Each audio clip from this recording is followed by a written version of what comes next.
Polymer power ವಿಶೇಷ ಕಾರ್ಯಕ್ರಮಕ್ಕೆ ಸ್ವಾಗತ. ನಾನು ನೀತಿ ವೇಣುಗೌಡ. 2016ರ ವಿಚಾರಕ್ಕೆ ನಾವು ಬರೋದಾದ್ರೆ ಸಾಕಷ್ಟು ರೀತಿಯಾದಂಥ ಸಮಸ್ಯೆಯನ್ನು ಎದುರಿಸುತ್ತಿದೆ. ದೇಶದಲ್ಲಿ ಸಾಕಷ್ಟು ಬದಲಾವಣೆಗಳನ್ನು ಬೆಳವಣಿಗೆಗಳನ್ನು ನಾವು ಕಂಡಿದ್ದೀವಿ, ನೋವನ್ನು ಅನುಭವಿಸಿದ್ದು ಇದೆ, ಪೆಟ್ಟು ತಿಂದಿದ್ದು ಇದೆ. ಯಾಕದನ್ನು ಈಗ ಮತ್ತೆ ಹೇಳ್ತಾ ಇದ್ದೀವಿ ಅಂದರೆ ಮತ್ತೆ ನೋಟ್ ಬ್ಯಾನ್ ಆಗತ್ತಾ ಅನ್ನುವಂಥ ಒಂದು ಚರ್ಚೆ ಇದೀಗ ಸುದ್ದಿ ಆಗಿಬಿಟ್ಟಿದೆ. ಹಾಗಿದ್ದಾಗ ಎಲ್ರಿಗೂ ಢವ ಶುರು ಆಗಿದೆ. ಕೋವಿಡ್ಡು, ನೋಟ್ ಬ್ಯಾನು, ಈಗ ತಾನೇ ಲೈಫ್ ಒಂದು ಟ್ರ್ಯಾಕಿಗೆ ಬರ್ತಾ ಇದೆ. ಇದೇನಪ್ಪ ಇವರು ಮತ್ತೆ ನೋಟ್ ಬ್ಯಾನ್ ಅಂತ ಹೇಳ್ತಾ ಇದ್ದಾರೆ ಅಂತ. ಪಾಲಿಮರ್ ನೋಟ್ ಅನ್ನೋದನ್ನು, ಪ್ಲಾಸ್ಟಿಕ್ ನೋಟ್ ಅನ್ನೋದನ್ನು ಮತ್ತೆ ಜಾರಿಗೆ ತರಬೇಕು ಅಂತ. ಹೌದು, ಇದು ಸುಮಾರು 14 ವರ್ಷಗಳ ಹಿಂದೆನೇ ಚರ್ಚೆ ಆಗಿತ್ತು. ಒಂದಷ್ಟು ತಾಂತ್ರಿಕ ದೋಷಗಳಿಂದ ಬೇಡ ಅಂತ ಸದ್ಯಕ್ಕೆ ಹೋಲ್ಡ್ ಮಾಡಿದ್ರು. ಆದರೆ ಈಗ ನಾವು ಡಿಜಿಟಲೀಕರಣ ಅಂತ ಹೇಳ್ತಾ ಇದ್ದೇವೆ, ಡಿಜಿಟಲ್ ಪೇಮೆಂಟ್ ಅಂತ ಹೇಳ್ತಾ ಇದ್ದೀವಿ, ಪ್ಲಾಸ್ಟಿಕ್ ಬಳಕೆ ಮಾಡಬಾರ್ದು ಅಂತ ಹೇಳ್ತಾ ಇದ್ದೀವಿ. ಬಟ್ ಮತ್ತೆ ಹೊಸ ನೋಟುಗಳು ಪ್ರಿಂಟ್ ಆಗತ್ತೆ, ಅದಕ್ಕೆ ಕೇಂದ್ರ ಪ್ಲಾನ್ ಮಾಡ್ಕೊಳ್ತಾ ಇದೆ ಅಂತ. ಆ ನೋಟುಗಳು, ಈಗಿನ ನೋಟ್ ನಾವು ಬಳಕೆ ಮಾಡ್ತಾ ಇದ್ದೀವಲ್ಲ, ಇದು ಹರಿದು ಹೋದಂಗೆ, ಒದ್ದೆ ಆದಂಗೆ ಹಂಗೆ ಆಗಲ್ಲ ಅಂತ ಹೇಳ್ತಾ ಇದ್ದಾರೆ. ಒಮ್ಮೆ ನಮ್ಮ ಕೈ ಸೇರ್ತು ಅಂತಂದರೆ ಆ ನೋಟಿಗೆ ಸಾವೇ ಇಲ್ಲ ಅಂತ ಹೇಳ್ತಾ ಇದ್ದಾರೆ. ಹಾಗಿದ್ರೆ ಯಾವಾಗಿಂದ ಇದು ಜಾರಿಗೆ ಬರುತ್ತೆ? ನೋಟ್ ಬ್ಯಾನ್ ಆಗುತ್ತಾ? ಹಾಗಿದ್ರೆ ಹೊಸ ನೋಟುಗಳು ಬರೋದಕ್ಕೆ ಅಥವಾ ರಿಪ್ಲೇಸ್ಮೆಂಟ್ ಆಗುತ್ತಾ? ಅದನ್ನು ನಾವು ಹೆಂಗೆ ಯೂಸ್ ಮಾಡ್ಕೋಬೇಕು? ಭವಿಷ್ಯದಲ್ಲಿ ಇದು ಸಮಸ್ಯೆ ಆಗುತ್ತಾ ಅಥವಾ ಬದಲಾವಣೆಯನ್ನು ತರುತ್ತಾ? ಅದೆಲ್ಲದ್ರ ಬಗ್ಗೆ ಇವತ್ತು ಚರ್ಚೆ ಮಾಡೋಣ. ನಮ್ಮ ಜೊತೆಗೆ ಅತಿಥಿಗಳು ಕೂಡ ಇದ್ದಾರೆ. ಮೊದಲಿಗೆ ಹಿರಿಯ ಲೆಕ್ಕ ಪರಿಶೋಧಕರು ಸಂದೀಶ್ ಕುಮಾರ್ ಅವರು ಇದ್ದಾರೆ. ಸರ್ ನಮಸ್ತೆ, ಕಾರ್ಯಕ್ರಮಕ್ಕೆ ಸ್ವಾಗತ. ಸರ್, ಈಗ ನೋಟ್ ಬ್ಯಾನ್ ಅಂತ ಹೇಳ್ತಿದ್ದಂಗೆ ಆಲ್ಮೋಸ್ಟ್ ಎಲ್ಲರೂ ಡಿಸ್ಟರ್ಬ್ ಆಗಿಬಿಟ್ಟಿರ್ತಾರೆ. ಮತ್ತೆ ನೋಟ್ ಬ್ಯಾನ್ ಅಂತ ಒಂದ್ಸತಿ ಕಿವಿ ಅಲರ್ಟ್ ಆಗಿರುತ್ತೆ. ಸೊ ಹೊಸದೊಂದು ಯೋಚನೆ, ಇದು ಹೊಸದು ಅಂತ ಹೇಳೋಕ್ಕೂ ಆಗೋದಿಲ್ಲ, ಹಿಂದೆನೂ ಕೂಡ ಚರ್ಚೆ ಆಗಿತ್ತು. ಸುಮಾರು 60 ದೇಶಗಳಲ್ಲಿ ಚಾಲ್ತಿಯಲ್ಲಿದೆ ಪಾಲಿಮರ್ ನೋಟ್ ಬಗ್ಗೆ. ಇದು ತುರ್ತಾಗಿ ಬೇಕೇ ಬೇಕು, ಒಂದು ಬದಲಾವಣೆ ಆಗಲೇಬೇಕು ಅನ್ನೋದು ಏನಾದರೂ ಇದೆಯಾ ಅಥವಾ ಎಕ್ಸ್ಪೆರಿಮೆಂಟ್ ಮಾಡೋಣ ಅನ್ನೋ ಲೆಕ್ಕಾಚಾರಕ್ಕೆ ಹೇಗೆ ಅಂತ ಸರ್? ನೋಡಿ, ಇವತ್ತಿನ ದಿನದಲ್ಲಿ ನಮ್ಮ ಹತ್ರ ಏನು ಮಾಧ್ಯಮ ವರದಿಗಳಿವೆ ಅದರ ಪ್ರಕಾರ ನೋಡಿದ್ರೆ ಇದೊಂದು ಪ್ರಯೋಗ. ಓಕೆ. ಸೊ ಇವಾಗ ನೀವು ಒಂದು 10 ದಿನದಿಂದ ನೋಡಿದ್ರೆ, ಮೊದಲು RBIದು ಒಂದು ನೋಟ್ ಮುದ್ರಣ ಕಂಪ್ನಿ ಇದೆ, ಅವರು ಒಂದು ಎಕ್ಸ್ಪ್ರೆಷನ್ ಆಫ್ ಇಂಟ್ರೆಸ್ಟ್ ಅನ್ನ ಅವ್ರ ವೆಬ್ಸೈಟ್ ಅಲ್ಲಿ ಹಾಕಿದ್ರು. ಅದು ಏನಂದ್ರೆ, ಈ ಪಾಲಿಮರ್ ನೋಟ್ ಪ್ರಿಂಟ್ ಮಾಡೋದಕ್ಕೆ ಏನು ಶೀಟ್ಸ್ ಬೇಕಿದೆ ಅದನ್ನ ಯಾವ್ಯಾವ ಸಪ್ಲೈಯರ್ ವೆಂಡರ್ ಹತ್ರ ಆ ಶೀಟ್ಸ್ ಇದೆ ಅವರಿಂದ ಎಕ್ಸ್ಪ್ರೆಷನ್ ಆಫ್ ಇಂಟ್ರೆಸ್ಟ್ ಇನ್ವೈಟ್ ಮಾಡಿದ್ದಾರೆ. ಇದನ್ನ ಆಲ್ಮೋಸ್ಟ್ ಜುಲೈ 17ಗೆ ವೆಬ್ಸೈಟ್ ಅಲ್ಲಿ ಬಂದಿತ್ತು ಅವರು. ನಿನ್ನೆ ಕೇಂದ್ರ ಹಣಕಾಸು ರಾಜ್ಯ ಸಚಿವರು ಅವರು ಒಂದು ಲಿಖಿತ ಮಾಹಿತಿಯನ್ನ ಲೋಕಸಭೆಯಲ್ಲಿ ಕೊಟ್ಟಿದ್ದಾರೆ. ಆ ಮಾಹಿತಿ ಪ್ರಕಾರ ಒಂದು ಕೇಂದ್ರ ಸರ್ಕಾರ ಪಾಲಿಮರ್ ನೋಟ್ ಪ್ರಿಂಟಿಂಗಿಗೆ ಅನುಮತಿ ನೀಡಿದ್ದಾರೆ. ಇವತ್ತಿನ ದಿನದಲ್ಲಿ 10 ರೂಪಾಯಿ ಮತ್ತು 20 ರೂಪಾಯಿ ಈ 2 ಮುಖಬೆಲೆಯ ನೋಟ್ಗಳು ಮಾತ್ರ ಪ್ರಿಂಟ್ ಆಗುತ್ತೆ. 10 ರೂಪಾಯಿದು 100 ಕೋಟಿ ನೋಟ್ಗಳು, 20 ರೂಪಾಯಿದು 100 ಕೋಟಿ ನೋಟ್ಗಳು ಪ್ರಿಂಟಿಂಗಿಗೆ ಇವಾಗ ಅನುಮತಿ ಕೊಟ್ಟಿದ್ದಾರೆ ಸರ್ಕಾರ. ಸೊ ಈ ಅನುಮತಿ ಮೇರೆಗೆ ಇವಾಗ ಇದಕ್ಕೆ ಅಗತ್ಯ ಇರೋ ಶೀಟ್ಸ್ ಏನಿದೆ, ಪಾಲಿಮರ್ ಶೀಟ್ಸ್ ಅಂತ ಹೇಳ್ತಾರೆ, ಪಾಲಿಮರ್ ಸ್ಟಾಟಾ ಶೀಟ್ಸ್ ಅಂತ, ಅದನ್ನ ಮೊದಲನೇದಾಗಿ ಇವಾಗ ಎಕ್ಸ್ಪ್ರೆಷನ್ ಆಫ್ ಇಂಟ್ರೆಸ್ಟ್ ಅಲ್ಲಿ ಯಾರ್ಯಾರು ಸಪ್ಲೈಯರ್ಸ್ ಇದ್ದಾರೆ ಅವರು ಆ ಇನ್ವಿಟೇಷನ್ಗೆ ರೆಸ್ಪಾಂಡ್ ಮಾಡ್ತಾರೆ. ಅಂದ್ರೆ ನಮ್ಮ ಹತ್ರ ಈ ತರ ಶೀಟ್ಸ್ ಇದೆ, ಅದನ್ನ ನೀವು RBI ಅವರು ಬಳಕೆ ಮಾಡಿ ಪ್ರಿಂಟ್ ಮಾಡಬಹುದು ಅಂತ. ಇವಾಗ ಎಕ್ಸ್ಪ್ರೆಷನ್ ಆಫ್ ಇಂಟ್ರೆಸ್ಟ್ ಅಲ್ಲಿ ಯಾರ್ಯಾರು ರೆಸ್ಪಾಂಡ್ ಮಾಡ್ತಾರೆ ಅವ್ರದ್ದು ಡೀಟೇಲ್ಸ್ ಏನಿದೆ ಅದನ್ನ RBI ಅವರು ಇವ್ಯಾಲ್ಯೂಯೇಟ್ ಮಾಡ್ತಾರೆ. ಈಗ ಒಂದು 20 ಕಂಪ್ನಿಗಳು ಅದಕ್ಕೆ ರೆಸ್ಪಾಂಡ್ ಮಾಡಿದ್ರೆ ಆ 20ರಲ್ಲಿ ಎಷ್ಟು ಜನ RBIದು ಕ್ರೈಟೀರಿಯಾ ಮೀಟ್ ಆಗ್ತಾರೆ ಅನ್ನೋದನ್ನ ಅವ್ರು ನೋಡ್ತಾರೆ. ನೋಡಿ ಶಾರ್ಟ್ ಲಿಸ್ಟ್ ಮಾಡ್ತಾರೆ. ಅದರಲ್ಲಿ ಯಾರನ್ನು ಶಾರ್ಟ್ ಲಿಸ್ಟ್ ಮಾಡ್ತಾರೆ ಅವರಿಗೆ ಟೆಂಡರ್ಗೆ ಪಾರ್ಟಿಸಿಪೇಟ್ ಮಾಡೋದಕ್ಕೆ ಅವಕಾಶ ಕೊಡ್ತಾರೆ. ಸೊ ಆ ಟೆಂಡರ್ ಪ್ರಾಸೆಸ್ ಅಲ್ಲಿ ಈ ಸೆಲೆಕ್ಟೆಡ್ ಕಂಪನೀಸ್ ಮಾತ್ರ ಅವ್ರ ಬಿಡ್ ಸಬ್ಮಿಟ್ ಮಾಡ್ತಾರೆ. ಸೊ ಟೆಂಡರ್ ಇವ್ಯಾಲ್ಯೂಯೇಷನ್ ಪ್ರಾಸೆಸ್ RBIದು ಇರುತ್ತೆ. ಅದರದ್ದು ಡೀಟೇಲ್ಸ್ ಇವತ್ತಿನ ದಿನದಲ್ಲಿ ನಮ್ಗೆ ಗೊತ್ತಿಲ್ಲ. ಸೊ ಆ ಬೇಸಿಸ್ ಅಲ್ಲಿ ಫೈನಲಿ ಯಾರು ಟೆಂಡರ್ ವಿನ್ ಆಗ್ತಾರೆ ಅವರಿಂದ ಶೀಟ್ಸ್ ಪ್ರೊಕ್ಯೂರ್ ಮಾಡ್ತಾರೆ. ಶೀಟ್ಸ್ ಜೊತೆ ಬೇರೆ ಟೆಕ್ನಾಲಜಿನೂ ಬೇಕಾಗ್ಬೋದು ಇದಕ್ಕೆ ಪ್ರಿಂಟಿಂಗಿಗೆ. ಸೊ ಆ ಇನ್ಫ್ರಾಸ್ಟ್ರಕ್ಚರ್ ಪ್ಲಸ್ ಮಟೀರಿಯಲ್ ಇದೆರಡು ಬಂದ ನಂತರ ಪ್ರಿಂಟ್ ಮಾಡ್ಬೇಕು ಅವರು. ಪ್ರಿಂಟ್ ಮಾಡಿದ್ಮೇಲೆ ಏನ್ ನೋಟ್ಸ್ ಪ್ರಿಂಟ್ ಆಗುತ್ತೆ, ಇದು ನಾನು ಹೇಳಿದ ಪ್ರಕಾರ it is a field test. ಅಂದ್ರೆ it is not a full fledged distribution. ಅಂದ್ರೆ ನಿಗದಿತ ಸ್ಥಳಗಳಲ್ಲಿ ಮಾತ್ರ ಈ ನೋಟ್ಗಳನ್ನ ಅವರು ಸಂಚಲನದಲ್ಲಿ ಬಿಡ್ತಾರೆ, ಪ್ರಾಯೋಗಿಕವಾಗಿ ಮಾಡ್ತಾರೆ. ಇದಾದ್ಮೇಲೆ ಪ್ರಯೋಗದ ಏನು ಔಟ್ಕಮ್ ಇದೆ ಅಂದ್ರೆ ಪ್ರತಿಕ್ರಿಯೆಗಳು ಅಥವಾ ಅದು ಸಕ್ಸಸ್ ಆಫ್ ಫೇಲ್ಯೂರ್ ಅನ್ನೋದನ್ನ ಡಿಸೈಡ್ ಮಾಡುತ್ತೆ. ಆದ್ಮೇಲೆ ಮುಂದಿನ ಕ್ರಮಗಳು ಸರ್ಕಾರ ಏನು ತಗೋಬಹುದು ಅನ್ನೋದನ್ನ ಇವತ್ತಿನಲ್ಲಿ ನಾವು ಓನ್ಲಿ ಗೆಸ್ ಮಾಡ್ಬೋದು ಅಷ್ಟೇ. So as of now it is only A ಪ್ರಯೋಗ. ಸೊ ಈ ನೋಟ್ ಬ್ಯಾನ್ ಇವತ್ತಿನ ದಿನದಲ್ಲಿ ಏನೂ ಆಗಿಲ್ಲ. ಅಟ್ಲೀಸ್ಟ್ ಇವತ್ತಿನ ದಿನದಲ್ಲಿ ನಮ್ಮ ಹತ್ರ ಏನು ವರದಿಗಳಿವೆ ಅದ್ರ ಪ್ರಕಾರ ಗೌರ್ಮೆಂಟ್ ಕೂಡ ಸರ್ಕಾರ ಕೂಡ ಇದನ್ನ ನಾವು ಬ್ಯಾನ್ ಮಾಡ್ತೀವಿ ಅಂತಲೂ ಏನು ಹೇಳಿಲ್ಲ. ಓಕೆ, ಸೊ ಈಗ ಟ್ರಯಲ್ ನಡೀತಾ ಇದೆ, ಎಲ್ಲ ಸಕ್ಸಸ್ ಆಗುತ್ತೆ, ಓಕೆ ಫೈನ್, ಪಾಸಿಟಿವ್ ಆಗಿ ಎಲ್ಲಾನು ಇದೆ ಅಂತಂದ್ರೆ ಅದು ಮುಂದಿನ ದಿನದಲ್ಲಿ ಜಾರಿಗೆ ಬರುತ್ತೆ ಅಂತ. ಸೊ ಈಗ ಜನರಿಗೆ ಒಂದು ಪ್ರಶ್ನೆ, ಓಕೆ ನೀವು ಹೇಳ್ತಾ ಇದ್ರಿ 10 ರೂಪಾಯಿ ಮತ್ತು 20 ರೂಪಾಯಿ ಪ್ರಾಯೋಗಿಕವಾಗಿ ಟ್ರೈ ಮಾಡ್ತಾರೆ ಅಂತ. ಹಾಗಿದ್ರೆ ಈಗ 10 ರೂಪಾಯಿ ಮತ್ತು 20 ರೂಪಾಯಿ ಬ್ಯಾನ್ ಆಗತ್ತಾ, ಆ ರಿಪ್ಲೇಸ್ಮೆಂಟ್ ಆಗತ್ತಾ, ಅಥವಾ ಅದ್ರ ಜೊತೆಗೆ ಹೆಂಗೆ ಅದನ್ನ ಹಿಂಗೆ ಪ್ಲಾನ್ ಮಾಡ್ಕೋಬಹುದು? ಇವತ್ತಿನ ದಿನದಲ್ಲಿ ಎರಡು ಪೇಪರ್ ನೋಟ್ಗಳು ಮತ್ತೆ ಪಾಲಿಮರ್ ನೋಟ್ಗಳು ಎರಡೂ ಚಾಲ್ತಿಯಲ್ಲಿ ಇರ್ತವೆ. ಪ್ರಯೋಗದ ನಂತರ ಏನಾಗುತ್ತೆ ಅನ್ನೋದನ್ನ ನಾವು ಕಾದು ನೋಡಬೇಕು. ಸೊ ಈಗ ನಮಗೆ ಎರಡೂ ತರದ ನೋಟುಗಳು ಸಿಗುತ್ತೆ, ಅಂದ್ರೆ ಯಾವ್ಯಾವ ಸೆಲೆಕ್ಟೆಡ್ ಪ್ಲೇಸಸ್ಗಳನ್ನ ಆಯ್ಕೆ ಮಾಡ್ಕೊಳ್ತಾರೆ ನೀವು ಹೇಳ್ದಂಗೆ ಆ ಪ್ಲೇಸಸ್ಗಳಲ್ಲಿ ಎರಡೂ ಕೂಡ ನಾವು ಇರುತ್ತೆ ಅಂತ ಆಯ್ತು. ಫೈನ್ ಸರ್, ನಾವು ಇದನ್ನ ವರದಿ ನೋಡ್ತಾ ಇದ್ವಿ, 14 ವರ್ಷದ ಹಿಂದೆನೆ ನಮ್ಮ ದೇಶದಲ್ಲಿ ಇದೊಂದು ಟ್ರಯಲ್ ಆಗಬೇಕು ಅನ್ನೋದಿತ್ತು. ಸೊ ಆಗ್ಲೂ ಕೂಡ ಪ್ರಾಯೋಗಿಕವಾಗಿ ಕೆಲವೊಂದಷ್ಟು ಪ್ಲೇಸಸ್ಗಳನ್ನ ಆಯ್ಕೆ ಮಾಡ್ಕೊಂಡಿದ್ರು ಅಂತ. ಅದರಲ್ಲಿ ಕೊಚ್ಚಿ ಇತ್ತು, ಮೈಸೂರು ಇತ್ತು, ಜೈಪುರ ಇತ್ತು, ಶಿಮ್ಲಾ ಕೂಡ ಇತ್ತು, ಭುವನೇಶ್ವರ ಇತ್ತು. ಈ ಸೆಲೆಕ್ಟೆಡ್ ಪ್ಲೇಸಸ್ಗಳನ್ನ ಆಯ್ಕೆ ಮಾಡ್ಕೊಂಡಿದ್ರು ಅಂತ. ಈಗ ಪಾಲಿಮರ್ ಅಂತ ಹೇಳಿದ ತಕ್ಷಣ ಹೌದು, ನಮಗೆ ಶಿಮ್ಲಾ ಅಂತ ಬಂದಾಗ ಅಲ್ಲಿನ ವಾತಾವರಣ ಬೇರೆ, ಮತ್ತೆ ಜೈಪುರ್ ಅಂತ ಬಂದಾಗ ಅಲ್ಲಿನ ವಾತಾವರಣ ಬೇರೆ, ಮೈಸೂರು ಅಂತ ಬಂದಾಗ ಅಲ್ಲಿನ ವಾತಾವರಣ ಬೇರೆ. ಸೊ ಆಗ ಟ್ರಯಲ್ ಆಗಲಿಲ್ಲ, ಅದನ್ನ ತಾಂತ್ರಿಕವಾಗಿ ದೋಷ ಅನ್ನೋದನ್ನ ಅರ್ಧಕ್ಕೆ ಬಿಟ್ರು. ಈಗ ಬೇರೆ ಬೇರೆ ದೇಶಗಳಲ್ಲಿ ಇದು ಚಾಲ್ತಿಯಲ್ಲಿದೆ. ನಮ್ಮ ದೇಶದಲ್ಲಿ ನೀವು ಹವಾಮಾನ ಭೌಗೋಳಿಕವಾಗಿ ನೋಡೋದಾದ್ರೆ ಇದು ವರ್ಕ್ ಆಗತ್ತೆ ಅಂತ ಅನಿಸ್ಬೋದಾ, ನಾವು ಗೆಸ್ ಮಾಡೋದಾದ್ರೆ? ನೋಡಿ, ಇವಾಗ ವರ್ಕ್ ಆಗುತ್ತಾ ಅನ್ನೋದ್ರಲ್ಲಿ 2-3 ಕ್ರೈಟೀರಿಯಾ ಬರುತ್ತೆ. ಒಂದು ಮಾನಿಟರಿಲಿ ಫೀಸಿಬಲ್, ಅಂದ್ರೆ ಇವಾಗ ಪೇಪರ್ ಪ್ರಿಂಟ್ ಮಾಡ್ತಾ ಇದೀವಿ, ಪೇಪರ್ ನೋಟ್ಸ್. ಇವಾಗ ಪಾಲಿಮರ್ ಮಾಡೋದಕ್ಕೆ ನನಗೆ ತಿಳಿದಿರೋ ಪ್ರಕಾರ ಕಾಸ್ಟ್ ಜಾಸ್ತಿ ಆಗುತ್ತೆ. ಹೌದು, ಬಟ್ ಸರ್ಕಾರದ ಥಾಟ್ ಪ್ರಾಸೆಸ್ ಏನಂದ್ರೆ ಇದರ ಬಾಳಿಕೆ ಜಾಸ್ತಿ ಬರುತ್ತೆ. ಅಂದ್ರೆ ಇವತ್ತು 20 ರೂಪಾಯಿ ನೋಟ್ 10 ವರ್ಷ ಬರೋದಿದ್ರೆ ಇದು 30 ವರ್ಷ ಬರಬಹುದು ಅನ್ನೋದು. ಓಕೆ, ಸೊ ಅದೊಂದು ಕಾಸ್ಟ್ ಬೆನಿಫಿಟ್ ಅನಾಲಿಸಿಸ್ ಒಂದು ಮಾಡಬೇಕಾಗುತ್ತೆ. ಎರಡನೇದು, ವಾತಾವರಣದಲ್ಲಿ ಏರುಪೇರಿಂದ ಇದು ವರ್ಕೌಟ್ ಆಗುತ್ತಾ ಇಲ್ಲ ಅನ್ನೋದು. ಇವತ್ತಿನ ದಿನದಲ್ಲಿ 60 ದೇಶದಲ್ಲಿ ಚಾಲ್ತಿ ಇದೆ ಅಂದ್ರೆ ಬೇರೆ ಬೇರೆ ವಾತಾವರಣದಲ್ಲಿ ಆಲ್ರೆಡಿ ಈ ತರ ನೋಟ್ಗಳನ್ನ ಜನರು ಉಪಯೋಗಿಸ್ತಾ ಇದ್ದಾರೆ.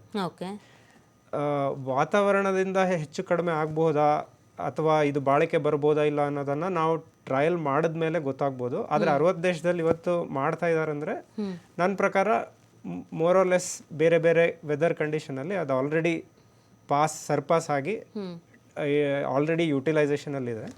ಸೊ ಅದರಿಂದ ಹೆಚ್ಚು ಏರ್ಪೇರ್ ಆಗಬಾರ್ದು ಅನ್ನೋದು ನನ್ನ ಅನಿಸಿಕೆ. ಮೂರನೇದು, ಸೆಕ್ಯೂರಿಟಿ ಫೀಚರ್ಸ್.